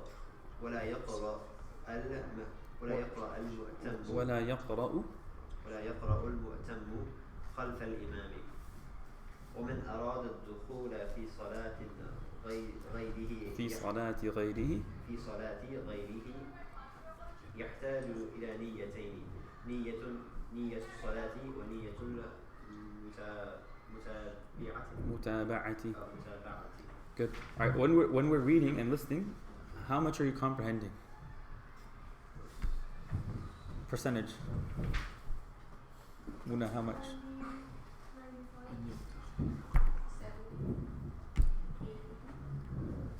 70, 80? Ahmed? I'm not sure. 10. 10? I'm too busy trying to get the words correct with the harakat, so I'm not even focusing on kind of translating. Focus That's why on I'm yeah. Bismillah, Ahmed. Babul Jama'ati.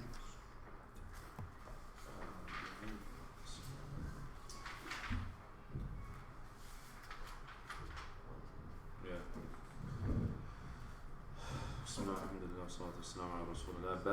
باب الجماعة. والجماعة سنة مؤكدة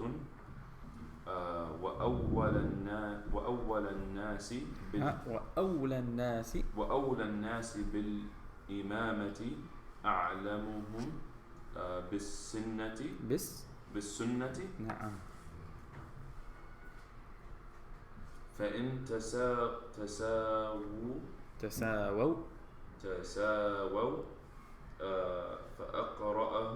فأقرأوهم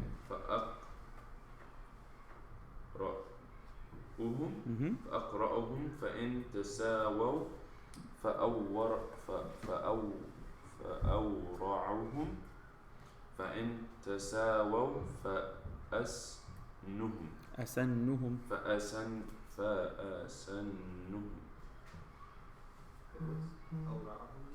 Most personal, the most wara'.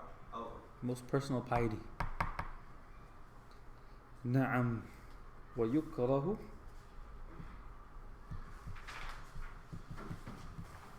ويكره تقديم العبد والأعربي والفاسق والأعمى وولد الزنا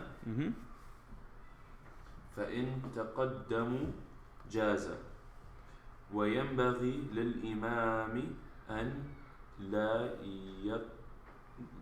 لا يطول بهم الصلاة ويكره للنساء أن يصلين وحدهن بجماعة فإن فعلن وقفت الإمامة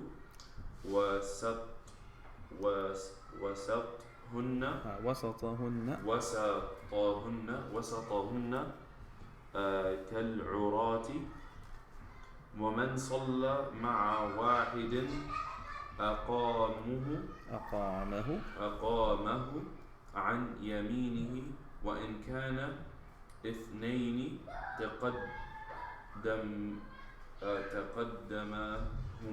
تقدمهما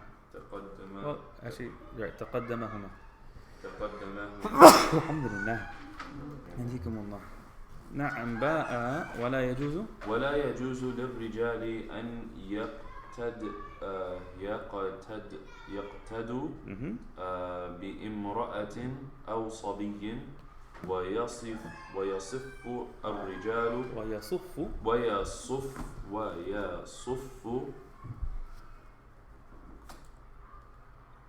الرجال ثم الصبيان ثم الخنثى ثم النساء. فإن قامت امرأة إلى جنب رجل وهما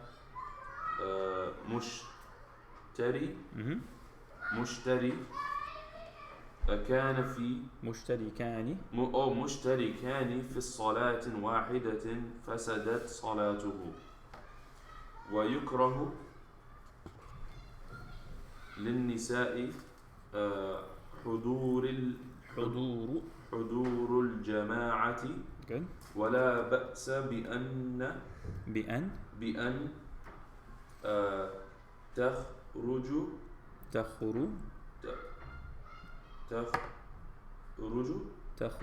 تخرج تخرج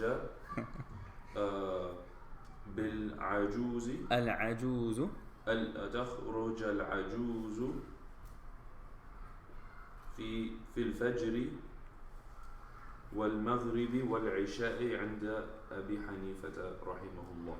وقال أبو يوسف ومحمد رحمهم الله يجوز خروج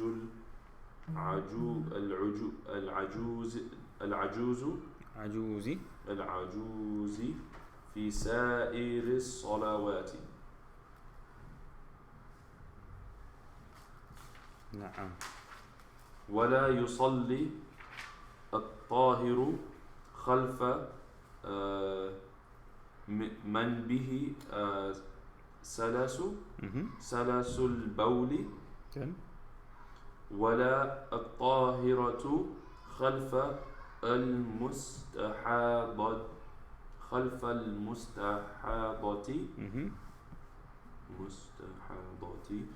ولا القارئ خلف الأمي ولا المكتسي ولا المكتسي خلف العريان ويجوز أن يؤم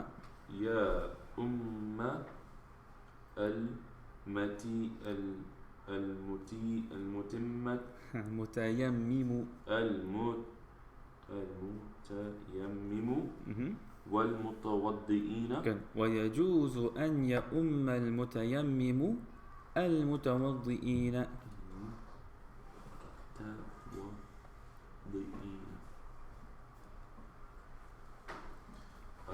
والمسح على الخفين والماسح على الخفين الغاسلين.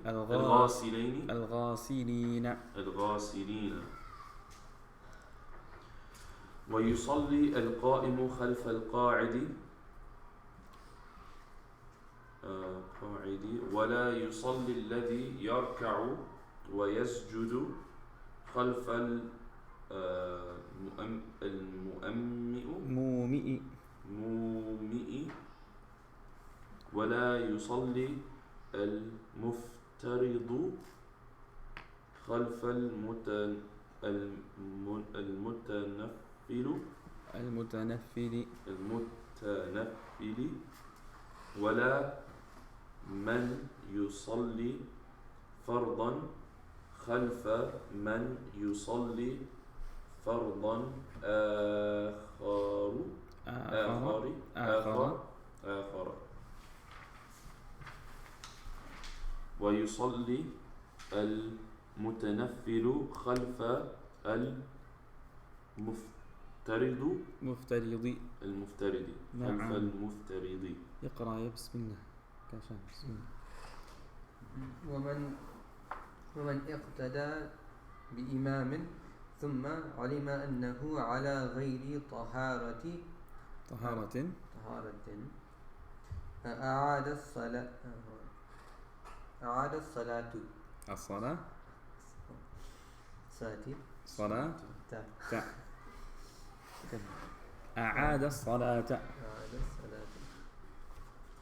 because أعاد is a فعل. أعاد is a فعل and صلاة is the مفعول به. يكره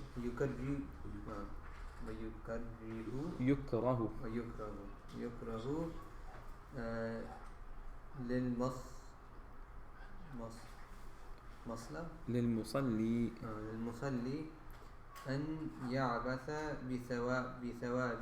بثوبه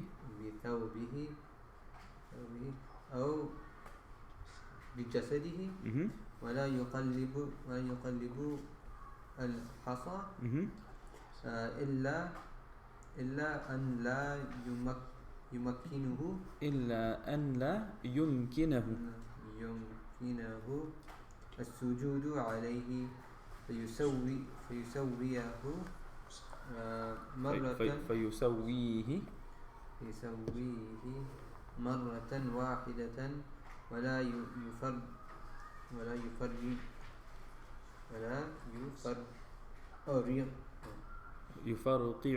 ولا يفرقع أصابعه ولا يشبك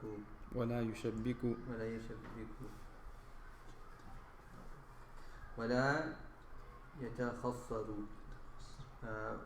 ولا يسدل ثوبه ولا يكفه ولا يعقص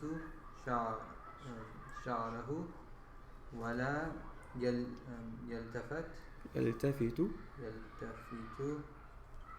يمينا وشمالا ولا يقعي كإقعاء الكلب ولا يرد السلام بلسانه ولا بيده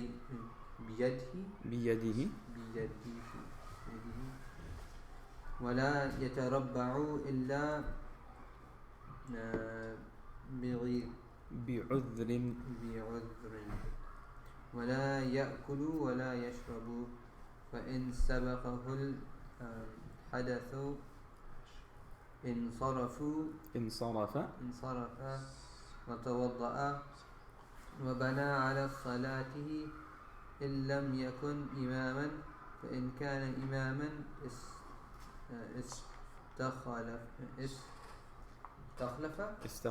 استخلف وتوضأ وبنى على صلاته ما لم يتكلم وإلى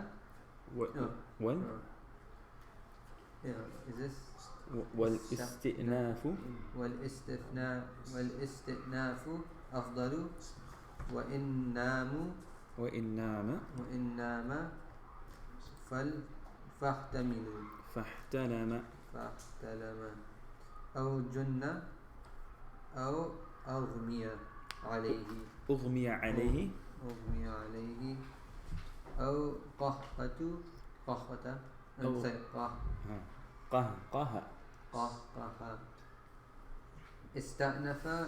استأنف الوضوء والصلاة وإن تكلم في صلاته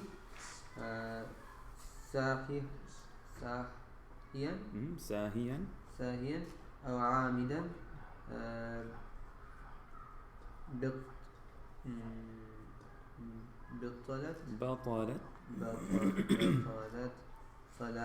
بطلت صلاته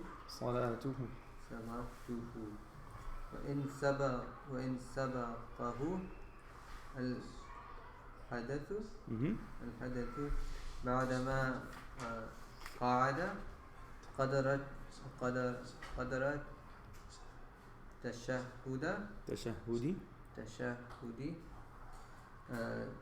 توضأ وسلم وإن تعمد الحدث في هذه الحالة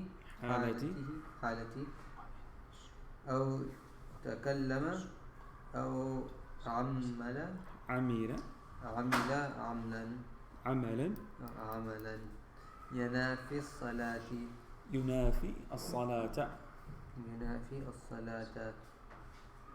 تمت صلاته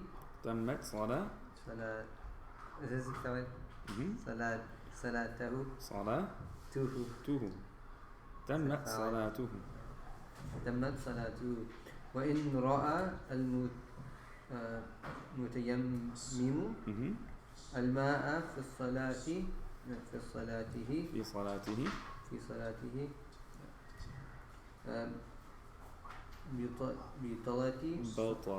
بطلت صلاته وإن راه بعدما قعد قد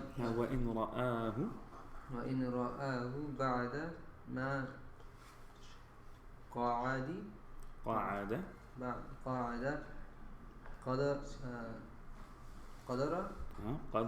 قدر تشهد وكان ما سهل فانقضت مدة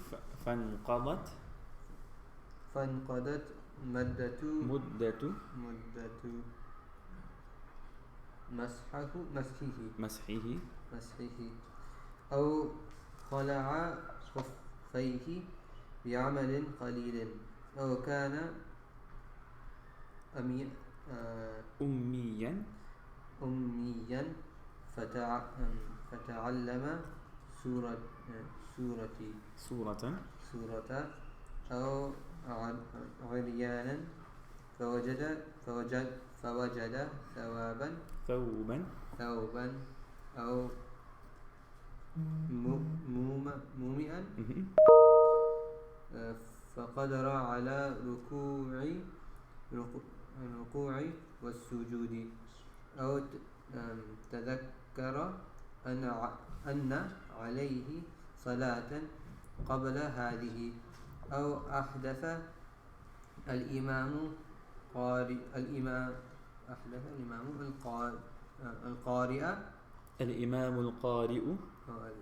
القارئ فاستخلف أميا أو طلعت الشمس في صلاة الفجر أو دخل وقت العصر في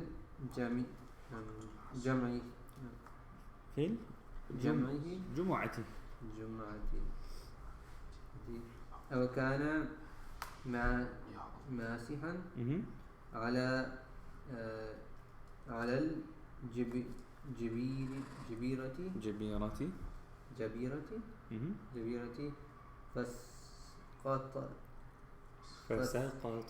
فسقطت عن برء أو كانت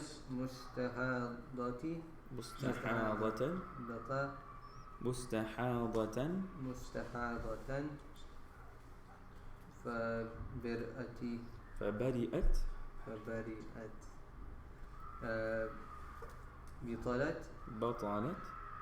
بطلت صلاتهم في قول أبي حنيفة رحمه الله. وقال أبو يوسف ومحمد رحمهما الله تمت صلاتهم في هذه المسائل. نعم. باب قضاء الفوائت. Go ahead and read again that Imam. Bismillah. All the sections that I just so happen to not have this year. Okay. Bismillah, try.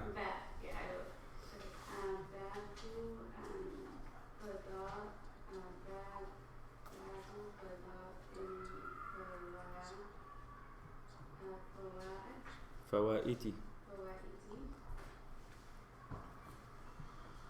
ومن فاتته صلاة قضاها إذا ذكرها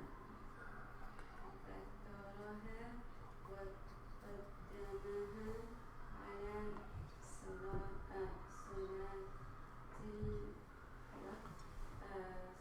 الوقت إلا أن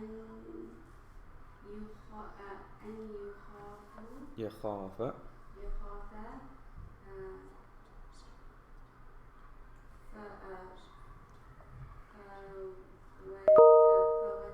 فوت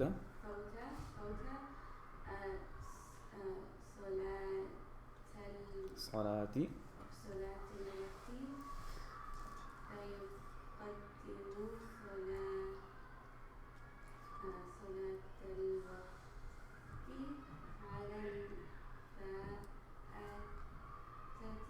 فائتة ثم يق يقضيها مهم. ومن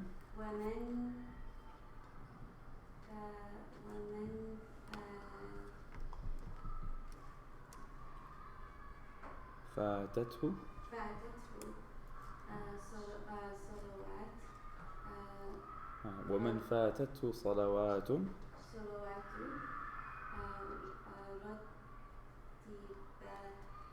رتبها في القضاء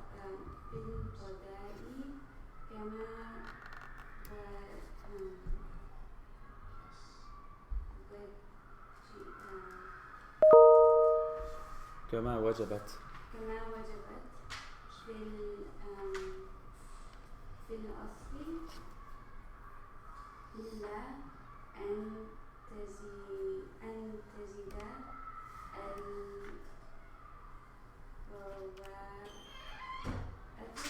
فوائد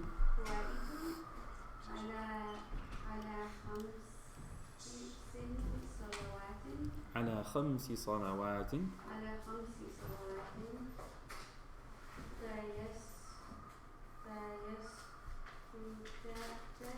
فيسقط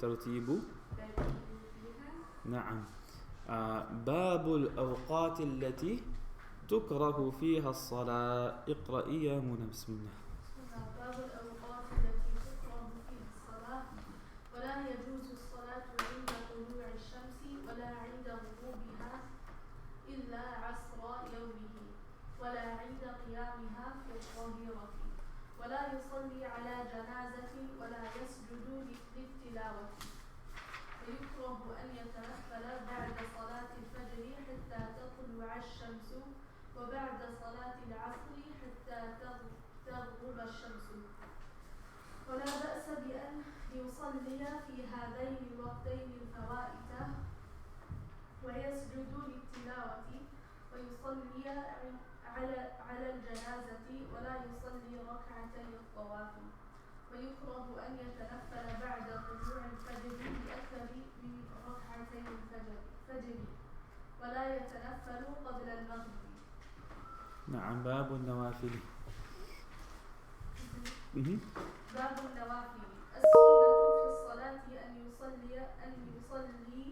أن يصلي ركعتين بعد طلوع الفجر وأربع قبل الظهر وركعتين بعدها وأربع قبل العصر وإن شاء ركعتين وركعتين بعد المغرب وأربع قبل العشاء وأربع بعدها وإن شاء ركعتين ونوافل النهار إن شاء صلى ركعتين بتسليمة واحدة وإن شاء أربعا ويكره الزيادة على ذلك فأما نوافل الليل فقال أبو حنيفة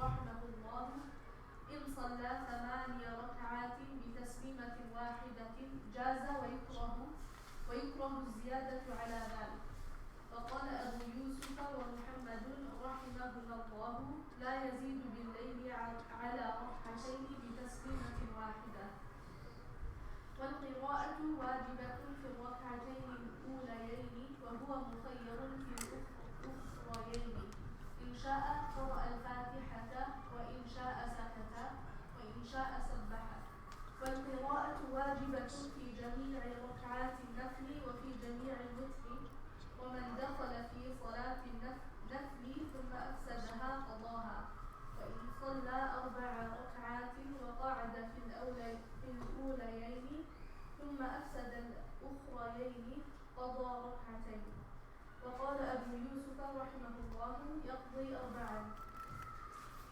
ويصلي النافلة قاعدا مع القدرة على القيام وإن افتتحها قائما ثم قعد جاز عند أبي حنيفة رحمه الله وقال لا يجوز إلا من عذر.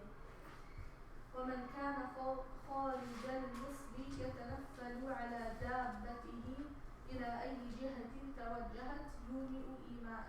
نعم. باب سجود السهو. اقرأي يا فاطمة. سجود السهو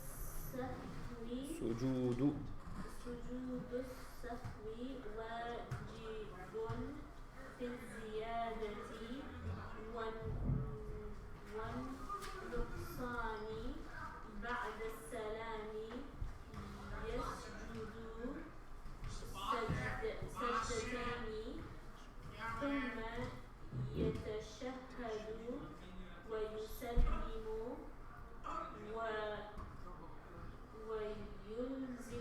يلزمه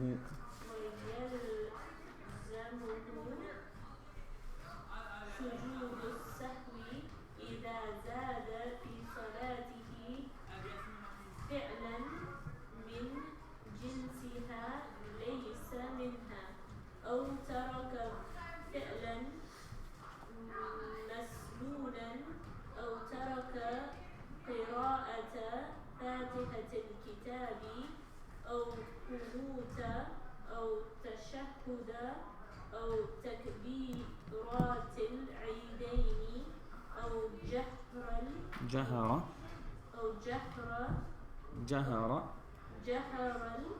الإمام فيما يخافت، أو خافت فيما يجهر. وسهو الإمام يوجب على المؤتم السجود، فإن لم يسجد الإمام لم يسجد المؤتم، فإن سهى المؤتم لم يلزم الإمام ولا المؤتم السجود. ومن سهى عن القعدة الأولى ثم تذكر وهو إلى حال القعود أقرب عاد فجلس وتشهد. وإن كان إلى حال القيام أقرب لم يعد ويسجد للسهو. وإن سهى عن القعدة الأخيرة فقام إلى الخامسة رجع إلى قعدة ما لم يسجد وألغى الخامسة وسجد للسهو. وإن قيد الخامسة بسجدة بطل فرضه، وتحولت صلاته نفلا، وكان عليه أن يضم إليها ركعة سادسة. وإن قعد في الرابعة ثم قام ولم يسلم بظنها القعدة الأولى عاد إلى القعود ما لم يسجد للخامسة، وسلم وسجد للسهو. وإن قيد الخامسة بسجدة ضم إليها ركعة أخرى، وقد تمت صلاته والركعتان نافلة. ومن شك في صلاته فلم يدري أثلاثا صلى أم أربعا، وذلك أول ما عرض له استأنف الصلاة فإن كان يعرض له كثيرا بنى على غالب ظنه إن كان له ظن وإن لم يكن له ظن بنى على اليقين. نعم. باب صلاة المريض. اقرأي يا إمشى. بسم الله. Sorry, is بنى على غالب ظنه he like prays upon? He builds upon near certainty, his overpowering thought. نعم. باب صلاة المريض. كيف يصلي المريض؟ إذا تعذر على المريض القيام صلى قاعدا يركع ويسجد، فإن لم يستطع الركوع والسجود أومأ إيماء وجعل السجود أخفض من الركوع ولا يرفع إلى وجهه شيئا يسجد عليه، فإن لم يستطع القعود استلقى على قفاه وجعل رجليه إلى القبلة وأومأ بالركوع والسجود، وإن اضطجع على جنبه ووجهه إلى القبلة وأومأ جاز، فإن لم يستطع الإيماء برأسه أخر الصلاة ولا يومئ بعينيه ولا بحاجبيه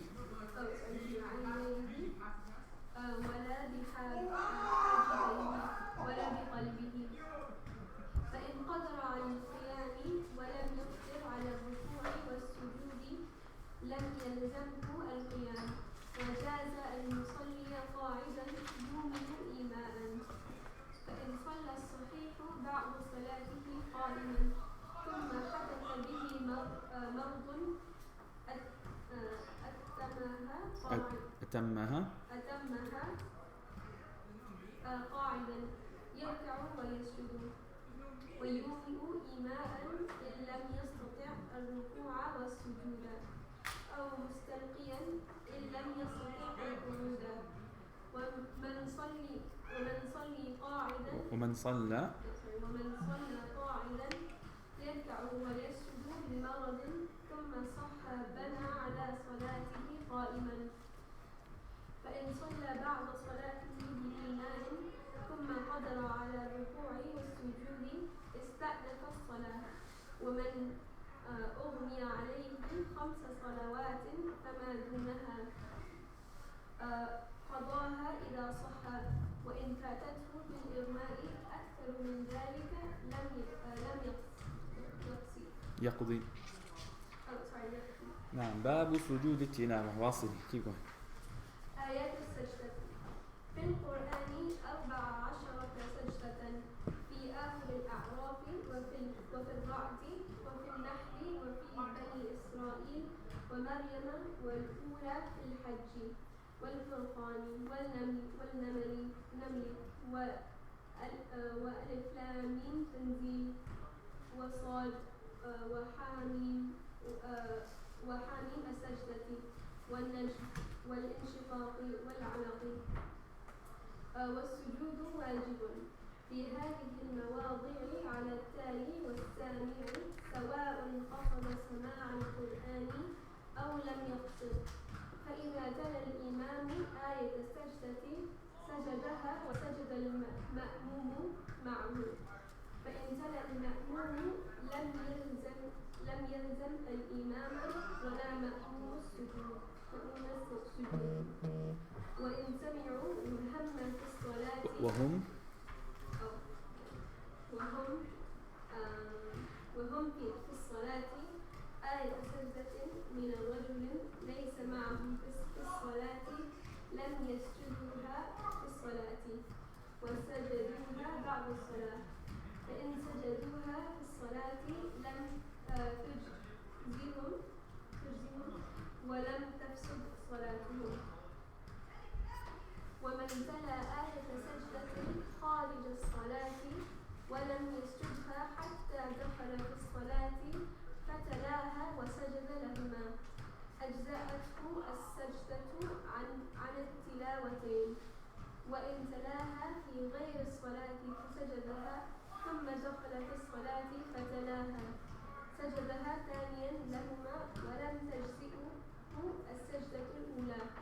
ومن كرر تلاوة سجدة واحدة في مجلس واحد أجزأته سجدة واحدة.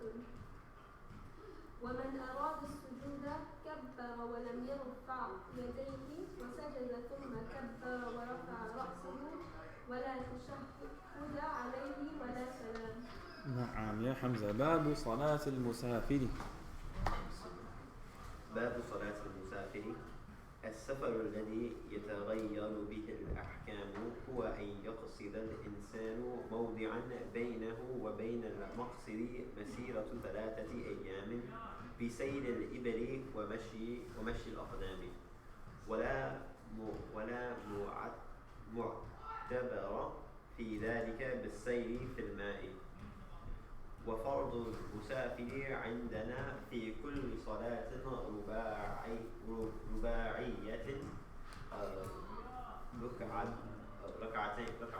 ركعتان ولا تجوز له زيادة عليهما. فإن صلى 4 وقد قعد في الثانية مقدار التشهد أجزأته الركعتان عند فرضه، وكانت الأخريان له نافلة. وإن لم يقعد في الثانية مقدار التشهد في الأوليين بطلت صلاته. ومن خرج مسافرا صلى 2 إذا فارق بيوت المصر، ولا يزال على حكم السفر حتى ينوي الإقامة في بلدة 15 يوما فصاعدا، فيلزمه الإتمام. فإن نوى الإقامة أقل من ذلك لم يتم. ومن دخل بلدا ولم ينوي أن يقيم فيه 15 يوما، وإنما يقول غدا أخرج أو بعد غد أخرج حتى بقي على ذلك سنين، صلى 2. وإذا دخل العسكر في أرض الحرب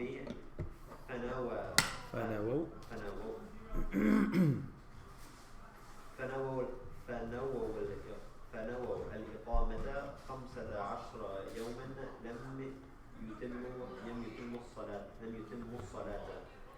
وإذا دخل المسافر في صلاة المقيم مع بقاء الوقت أتم الصلاة، وإن دخل معه في فائتة لم تجوز صلاته خلفه. وإذا صلى المسافر بالمقيمين صلى 2 وسلم، ثم أتم المقيمون صلاتهم. ويستحب له إذا سلم أن يقول لهم أتموا صلاتكم فإن قوم سفر. وإذا دخل المسافر مصره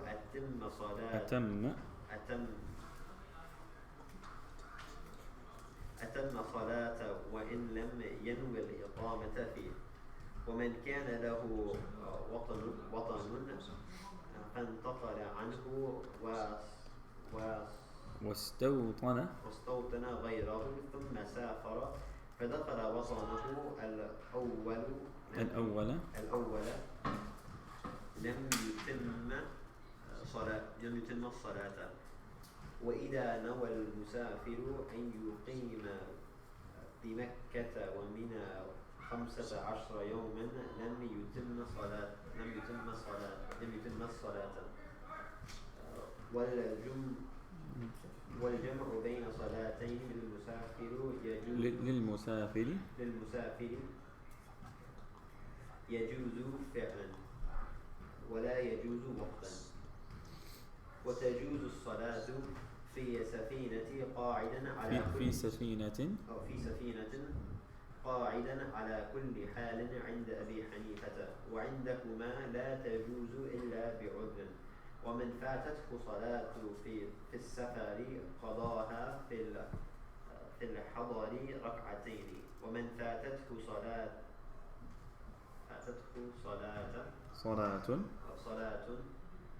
في الحضر قضاها في السفر أربعا. والعاصي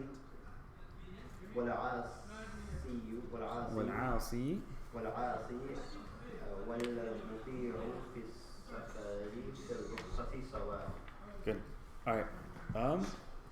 Just a few points to note that look, we are studying Mukhtasar al-Quduri in order for us to have a comprehensive understanding of fiqh. Right? It gives us a comprehensive introduction to a particular system of law when it comes to ibadat and everything else that's going to come. So your responsibility as a student is to try your best to become proficient in the text. And the way we become proficient in the text is it's like 3 stages. Right? Stage number 1 is being able to read properly with the vowels, with the correct vowels. So that's part of your Arabic, right? That's part of learning your Arabic and practicing your skills. So all of you should have the ability to go through and put the proper i'rab. And you should be able to explain why. Right? Why is this word marfu'? Why is it mansoob? Why is it majroor? Why is it majzoom? Etc. Right? That has to be there. That's like the base level. Second than that, you have to be able to translate the text. Right? You should be able to translate the text fairly easily, right? With a level of proficiency. So there needs to be a little bit work on your reading proficiency, inshallah. Poquito. Needs a little bit more work. But after your Arabic and your translation, you have to understand the masail. So literally, we've studied Kitab al-Tahara from cover to cover. Right? All of you should know those issues in and out. Right? You should know the issues that are mentioned in the book in and out. When it comes to salah, now that we're done with it, this is basically all the masail, all the issue related to prayer you'll ever come across. Right? If you read the matan, and if you have time and you have the skills and you have the raghbah, you read the hashiyah, you will know all of the issues, especially in the Hanafi madhab, that surround prayer. So making yourself familiar with that is really important. And then as you progress, this serves as the basis, it's like the foundation. But you always know where to look up things. Like, hey, if someone messed up in wudu, where do I find it in the book? Right? If someone messed up in the issue of, I don't know, praying something, where do I find it in the book? Where can I look up the answer? And that's what you build through this. So it's really important to become familiar with the text. Like you should have in your mind basically the outline of how Kitab al-Salah is structured. That it starts with the timings, then the adhan, then the sifatul salah, then went through missing prayers, then it went through salatul marid, then salatul musafir. You should have like that map in your mind, inshallah. It takes time. You have to always constantly engage with it. You have to constantly review and look over and study and read and repeat. That's really important. The only way to keep your ilm like fresh and to keep in touch with it is through repetition. If I read the chapter once and then nasiyan mansiya, then it's a problem. Fiqh always requires revision, constant. Make sense? So just because we're done with Kitab al-Tahara doesn't mean we're done with what? Kitab al-Tahara. I mean, you should go back and review and look through and at least read the matan. Right? The matan is not too long. And that was actually the purpose of these mukhtasarat. The reason why these books were written is to give students a skeletal framework that they always have in their mind. And the detailed explanation then comes from sitting with their teachers and engaging in fiqh and fatawa and practice. But they would actually memorize this. Like students in the past, they used to memorize Quduri from where? Beginning to end. Why? So that way they have the base structure, the skeleton, always with them. They know the issues, they know the masail, and then the details is what they keep learning. Make sense? So what is required of you? Vowels, read fluently, translate, and know each issue, each masail. نعم باب صلاة الجمعة اقرأ يا بيبي بسم الله. باب صلاة الجمعة ولا تصح الجمعة ولا تصح الجمعة إلا في مصر جامع أو في مصلى المصري ولا تجوز في القرى ولا تجوز إقامتها إلا للسلطان أو لمن أمره السلطان ومن شرائطها الوقت فتصح في وقت الظهر ولا تصح بعدها ومن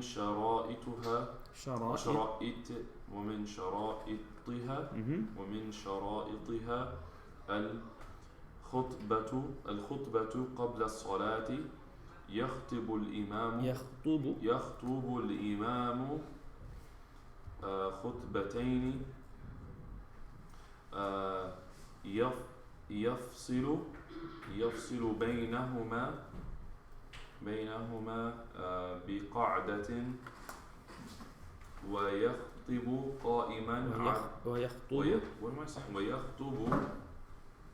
قائما على الطهارة فإن اقتصر على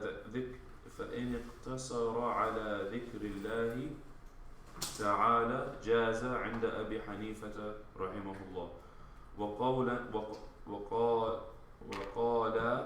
لا بد من ذكر طويل يسمى خطبة فإن خطب قاعدا أو على غير طهارة جاز ويكره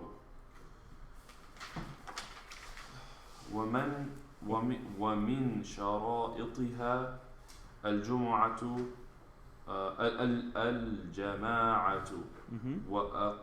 وأقلهم عند أبي حنيفة رحمه الله ثلاثة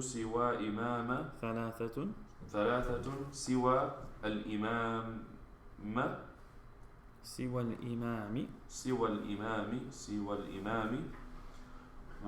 وقال اثنان سوى الإمام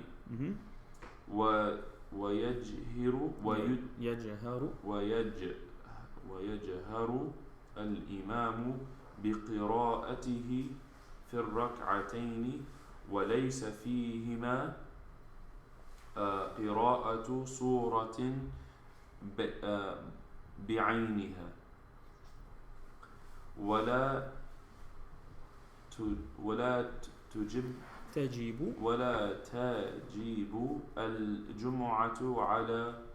ولا تجيب الجمعة على مسافر ولا امرأة ولا مريض ولا صبي ولا عبد ولا أعمى فإن حضروا وصلوا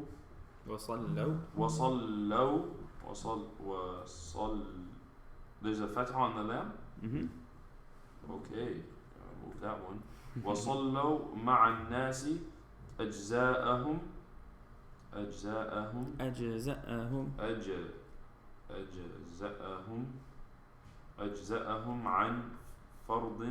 عن فرض الوقت ويجوز للعبد والمسافر والمريض أن يؤم في الجمعة ومن صلى الظهر في منزله يوم الجمعة قبل صلاة الإمام ولا عذر له كره له ذلك وجازت صلاته فإن بدا له بدا له أن يحضر الجمعة أن يحضر الجمعة فتوجه إليها بطلت صلاة الظهر عند أبي حنيفة رحمه الله بالسعي إليها. وقال أبو يوسف ومحمد لا تبطل حتى يدخل مع الإمام ويكره أن يصلي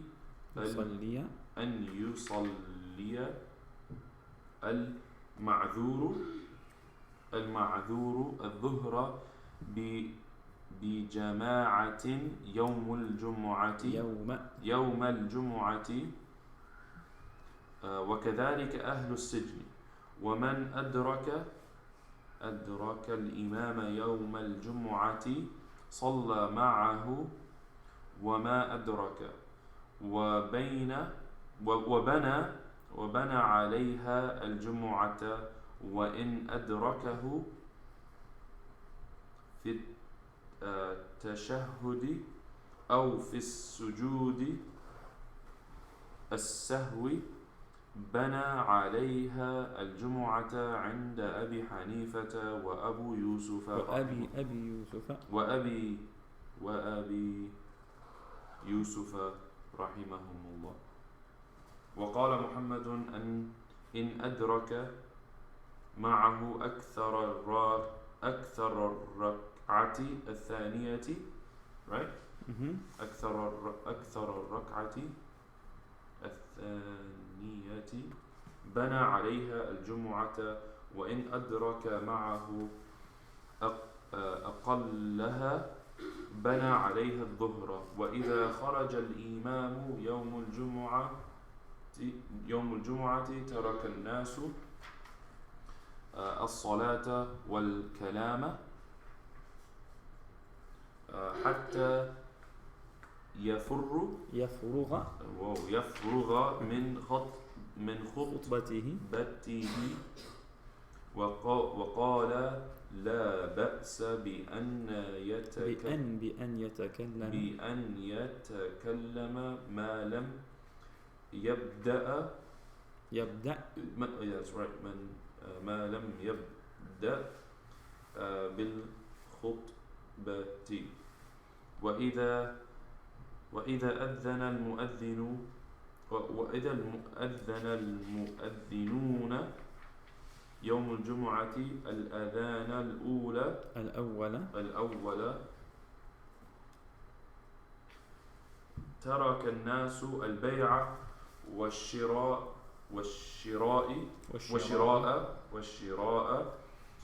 وتوجهوا إلى الجمعة. فإذا صعد الإمام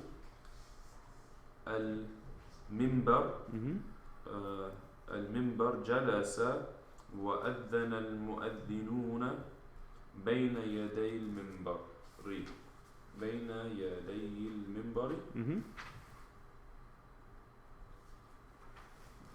ثم يخطب الإمام وإذا فرغ من خطبته أقاموا الصلاة. نعم. باب صلاة العيدين يا كشان. بسم الله. باب صلاة العيدين.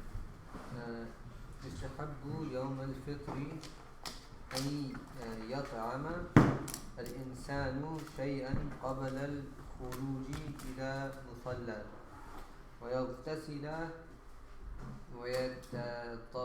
ويتطيب ويلبس أحسن ثيابه ويتوجه إلى مصلى ولا يكبر في طريق المصلى عند أبي حنيفة رحمه الله ويكبر عندهما ولا يتنفل في في المصلى في المصلى قبل صلاة العيد فإذا حلت الصلاة بارتفاع الشمس دخل وقتها إلى الزوال فإذا زالت الشمس خرج وقتها يصلي الإمام بالناس ركعتين يكبر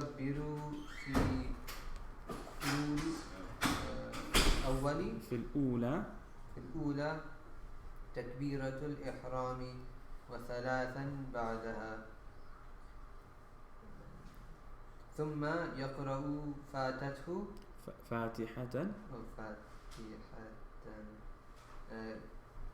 كتابي وسورة معها ثم يكبر تكبيرة يركع بها ثم يبتدئ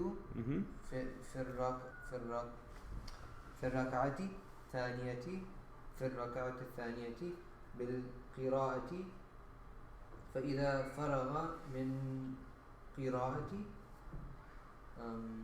كبر ثلاث تكبيرات وكبر تكبيرة رابعة يركع بها ويرفع يديه في تكبيرات العيدين ثم يخطب بعد الصلاة خطبتين يعلم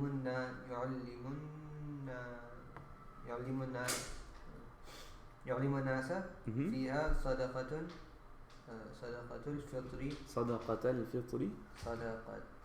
الفطر وأحكامها ومن فاتته صلاة العيد مع الإمام لم يقضها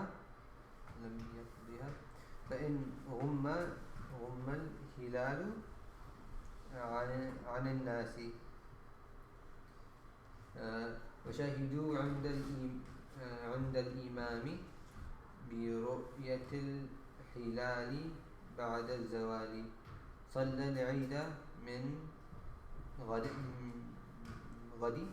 الغد فإن حدث عذر منع الناس من الصلاة في اليوم الثاني لم يصليها بعده ويستحب في يوم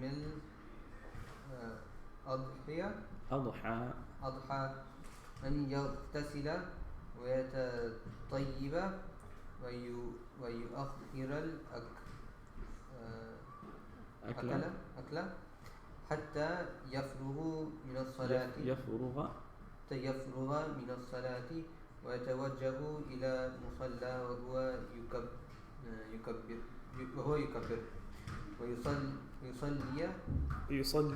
ويصلي الأضحى ركعتين كصلاة الفطر ويخطب بعدها خطبتين يعلم الناس فيها الأضحية وتكبيرات التشريق فإن حدث عذر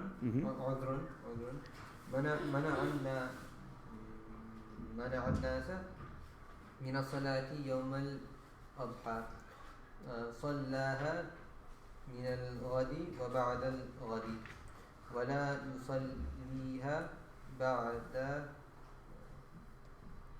بعد ذلك وتكبير التشريق أوله عقب صلاة الفجر من يوم عرفة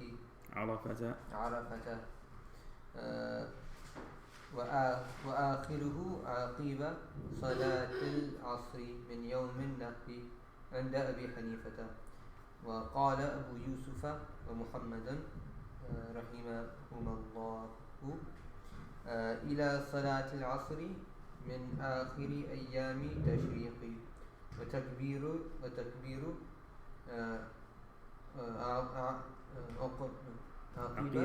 عقيبة الصلوات مفروضات الله أكبر لا إله إلا الله والله أكبر والحمد ولله الحمد. A good idea as you're studying and going through is to break apart each, like, I mean the chapters aren't really organized. It's just mas'ala after mas'ala after mas'ala. So it's a good idea to break apart the masail and separate them out. So even in your book, if you just draw a dash between the masail, right? Or if you want to help yourself and write it out, right? Write out each mas'ala separately. That's a good practice in writing. That's good practice for at least identifying what the different masail are.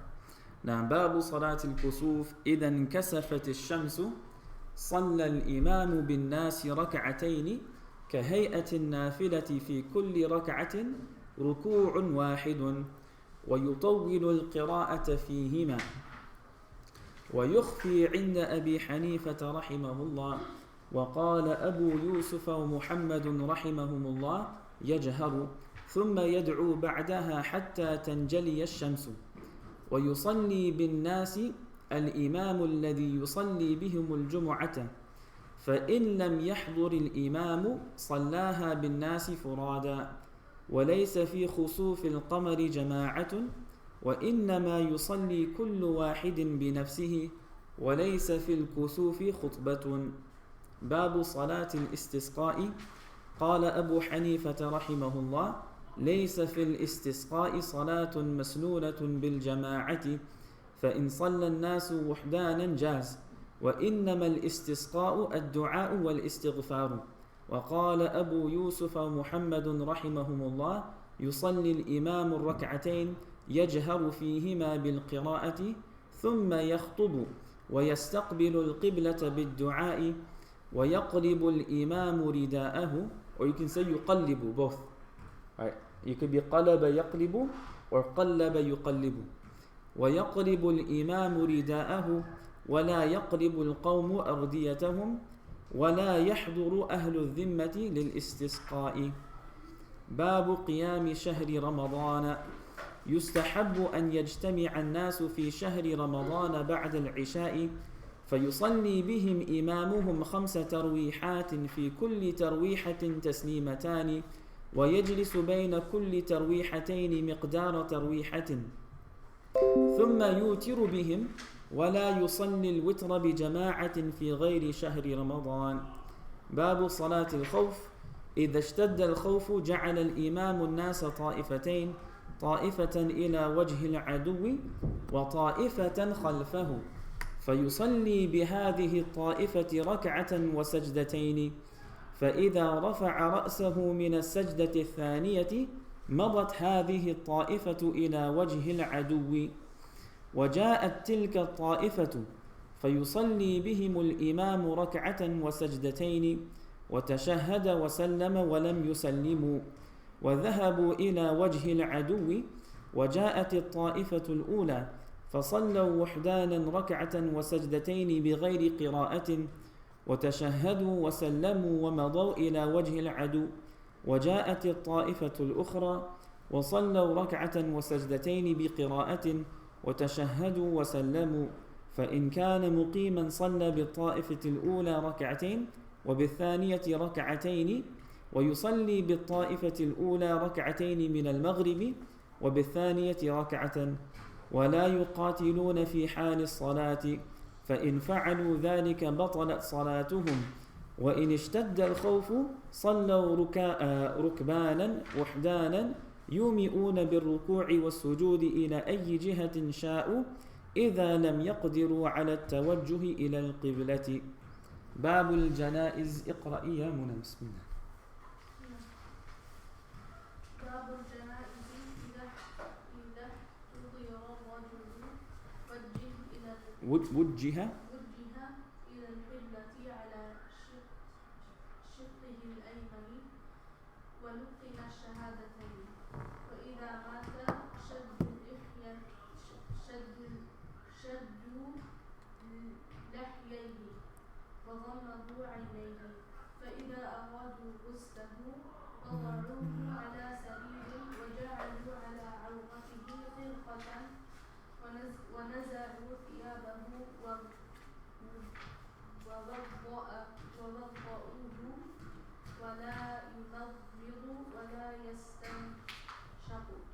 ولا يمضمض ولا يستنشق ولا يستنشق ثم يفيضون الماء عليه ويجمر سريره وترا ويغلى الماء بالسدر أو بالحرض فإن لم يكن فالماء القراح ويغسل رأسه ولحيته بالخطمي ثم يضجع على شقه الأيسر فيغسل بالماء والسدر حتى يرى أن الماء قد وصل إلى ما يلي تحت منه ثم يضجع على شقه الأيمن فيغسل بالماء حتى يرى أن الماء قد وصل إلى ما يلي تحت منه ثم يجلسه ويسنده إليه ويمسح بطنه مسحا رقيقا فإن خرج منه شيء غسله ولا يعيد غسله ثم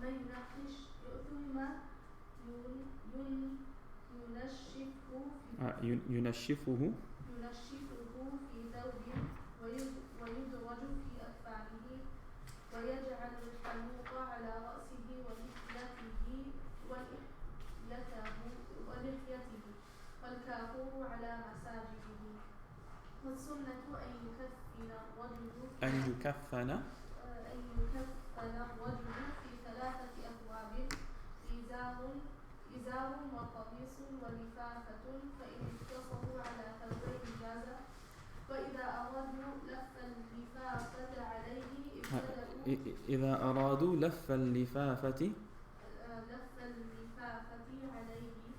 ابتدأوا بالجانب الأيسر فألقوه عليه ثم بالأيمن فإن خافوا أن ينتشر الكفن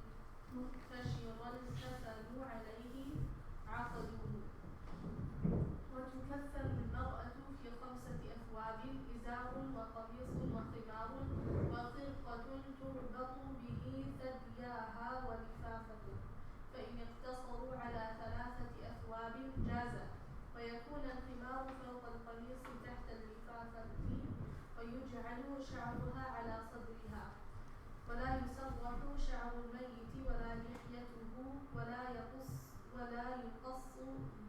ظفره ولا يقص شعره وتجمر الأكفان قبل أن يدرج فيه يسرا فإذا فرغوا منه صلوا عليه وأولى الناس بالإمامة عليه السلطان إن حضر فإن لم يحضر فيستحب تقديم إمام الحي ثم الولي فإن صلى عليه غير الولي والسلطان أعاد الولي وإن صلى عليه الولي لم يجز أن يصلي أحد بعده فإن دفن ولم يصلى عليه صلي على قبره إلى 3 أيام ولا يصلى بعد ذلك ويقوم المصلي بحذاء صدر الميت. Good. والصلاة أن يكبر تكبيرة يحمد الله تعالى عقبها ثم يكبر تكبيرة ويصلي على النبي صلى الله عليه وسلم ثم يكبر تكبيرة ثالثة يدعو فيها لنفسه وللميت وللمسلمين ثم يكبر تكبيرة رابعة ويسلم ولا يرفع يديه إلا في التكبيرة الأولى ولا يصلي على ميت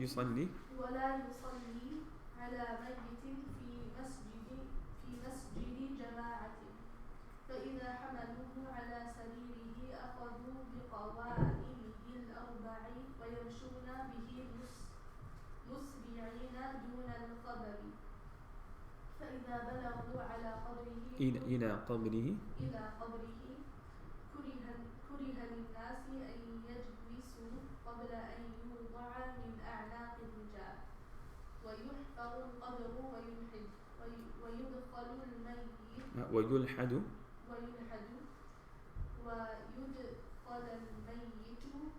مما يلي القبلة فإذا وضع في لحده قال الذي يضعه بسم الله وعلى ملة رسول الله ويوجهه إلى القبلة ويحل العقدة ويسوي اللبن على اللحد ويكره الآجر والخشب ولا بأس بالقصب ثم يهال التراب عليه ويسلم القبر ولا يسطح ومن استهل بعد الولادة سلي وغسل وصلي عليه وإن لم يستهل أدرج في خرقة ودفن ولم يصلي عليه. نعم. اقرأي يا إمام سنة. باب الشهيد.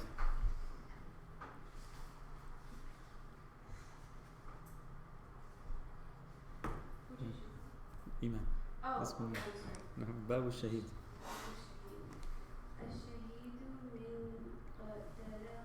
من قتله المشركون أو وجد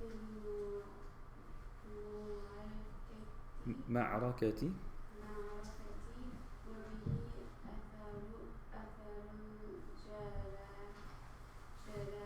جراحة أو قتله المسلمون ظلما ولم يجب بقتله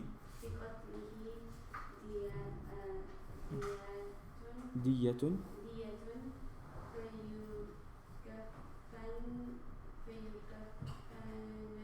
فيكفن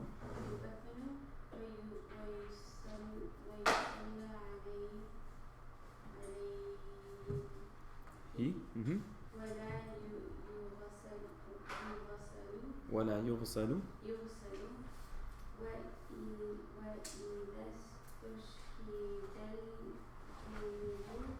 غسل عند أبي حنيفة رحمه الله وكذلك السبي وقال أبو يوسف والحمد رحمه الله لا يغسلان ولا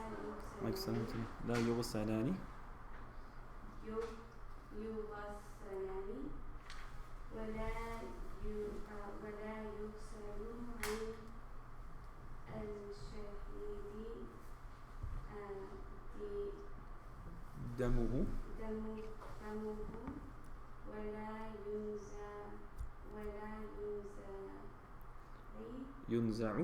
ينزع عنه ثيابه وينزع عنه الفرج والحشف والخف والسلاح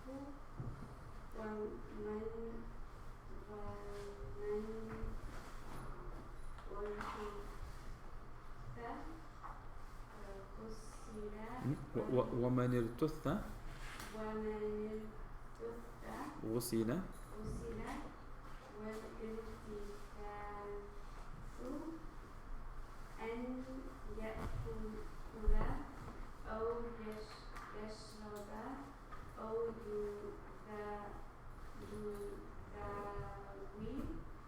أو يبقى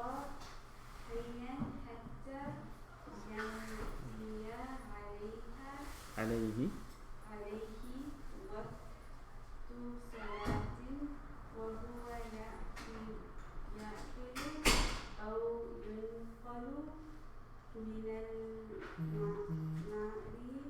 من معركة حيا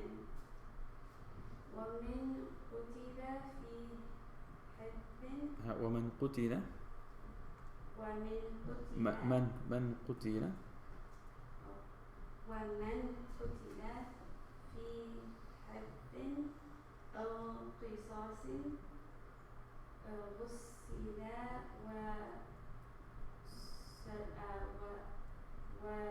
وصلي عليه ومن قتل من الطغاة أو قطاع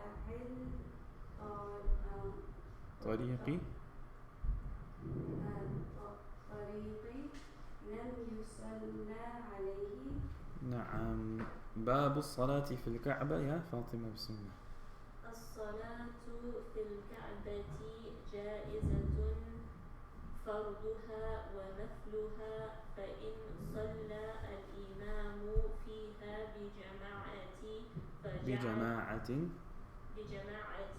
فجعل بعضهم ظهره إلى ظهر الإمام جازا ومن جعل منهم وجهه إلى وجه الإمام جاز ويكره ومن جعل منهم ظهره إلى وجه الإمام لم تجز صلاته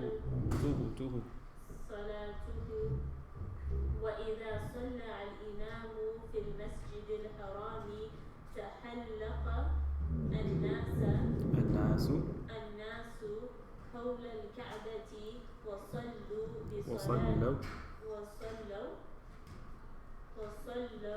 بالصلاة الإمام فمن كان منهم أقرب إلى الكعبة من إمام جازت صلاته إذا لم يكن في جانب الإمام ومن صلى على ظهر الكعبة جازت صلاته. نعم. وتم كتاب الصلاة. الحمد لله. I didn't expect that to take this long. I thought it would take like half hour. Perhaps we need more time to study too. It took us this long just to read it. Alhamdulillah, that's good. And then you got already like the reading part done now. The only thing left to do is study, inshallah. Na'am. Alright, any questions on all this stuff? I have a question, but I have to find one of these. Bismillah.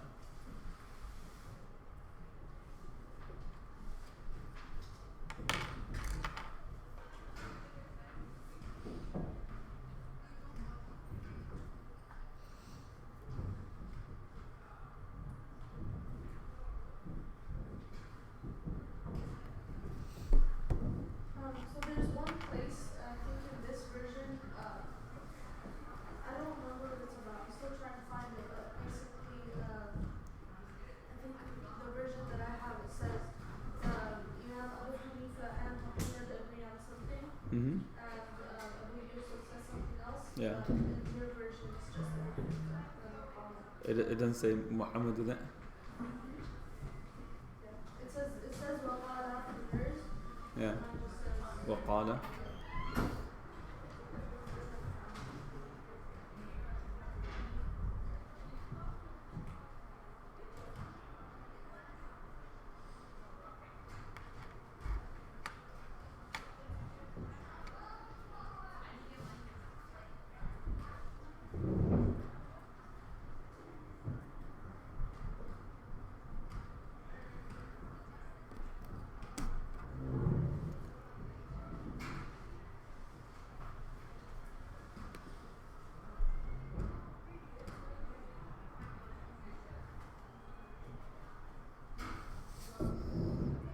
Sister Maryam's asking online, what is the ruling on making wudu while you have makeup on?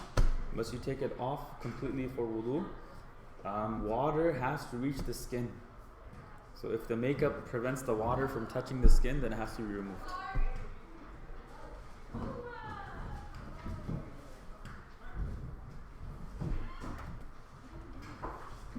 But like, what qualifies as reaching the skin?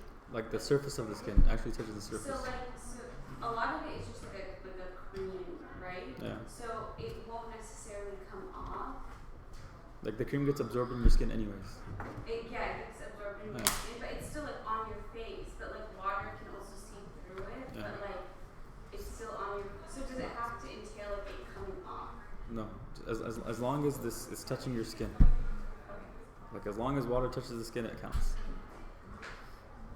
Okay, so I found it Babel Salat al-Jumu'ah. Mm-hmm.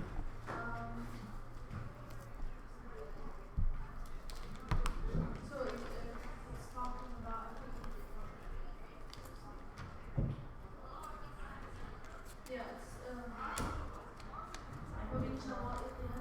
How are you? Yeah, bismillah. We're just wrapping up anyways. Alhamdulillah. Yeah, that's fine. ومن شرائطها الجماعة. So I have وأقلهم عند أبي حنيفة ومحمد رحمه الله ثلاثة. And then وقال أبي يوسف. Yeah, so this book says qala, says both of them. So which one's correct? The book, this one, yeah. So Imam Abu Hanifa is on one side, and his two students are on the other. Inshallah.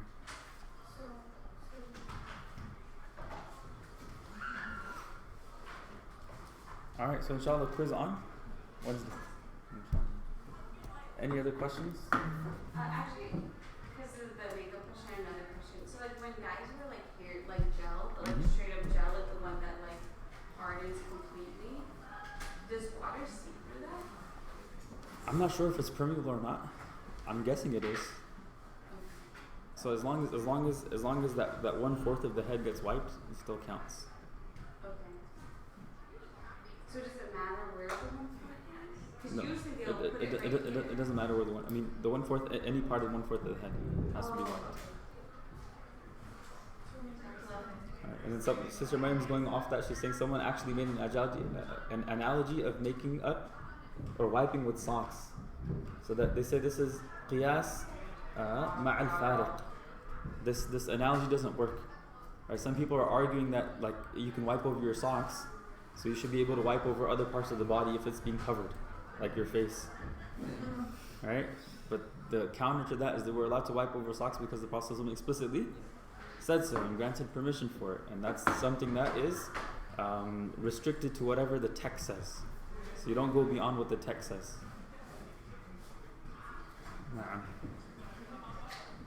All right. So we'll stop here for today and quiz tomorrow, inshallah. Wednesday. Oh. What is it? So Abu Yusuf says two. And so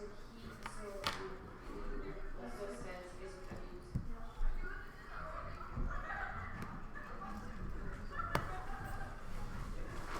Any other questions before we're done? We're good? وصلى اللهم على نبينا مولانا محمد وعلى آله وصحبه وسلم.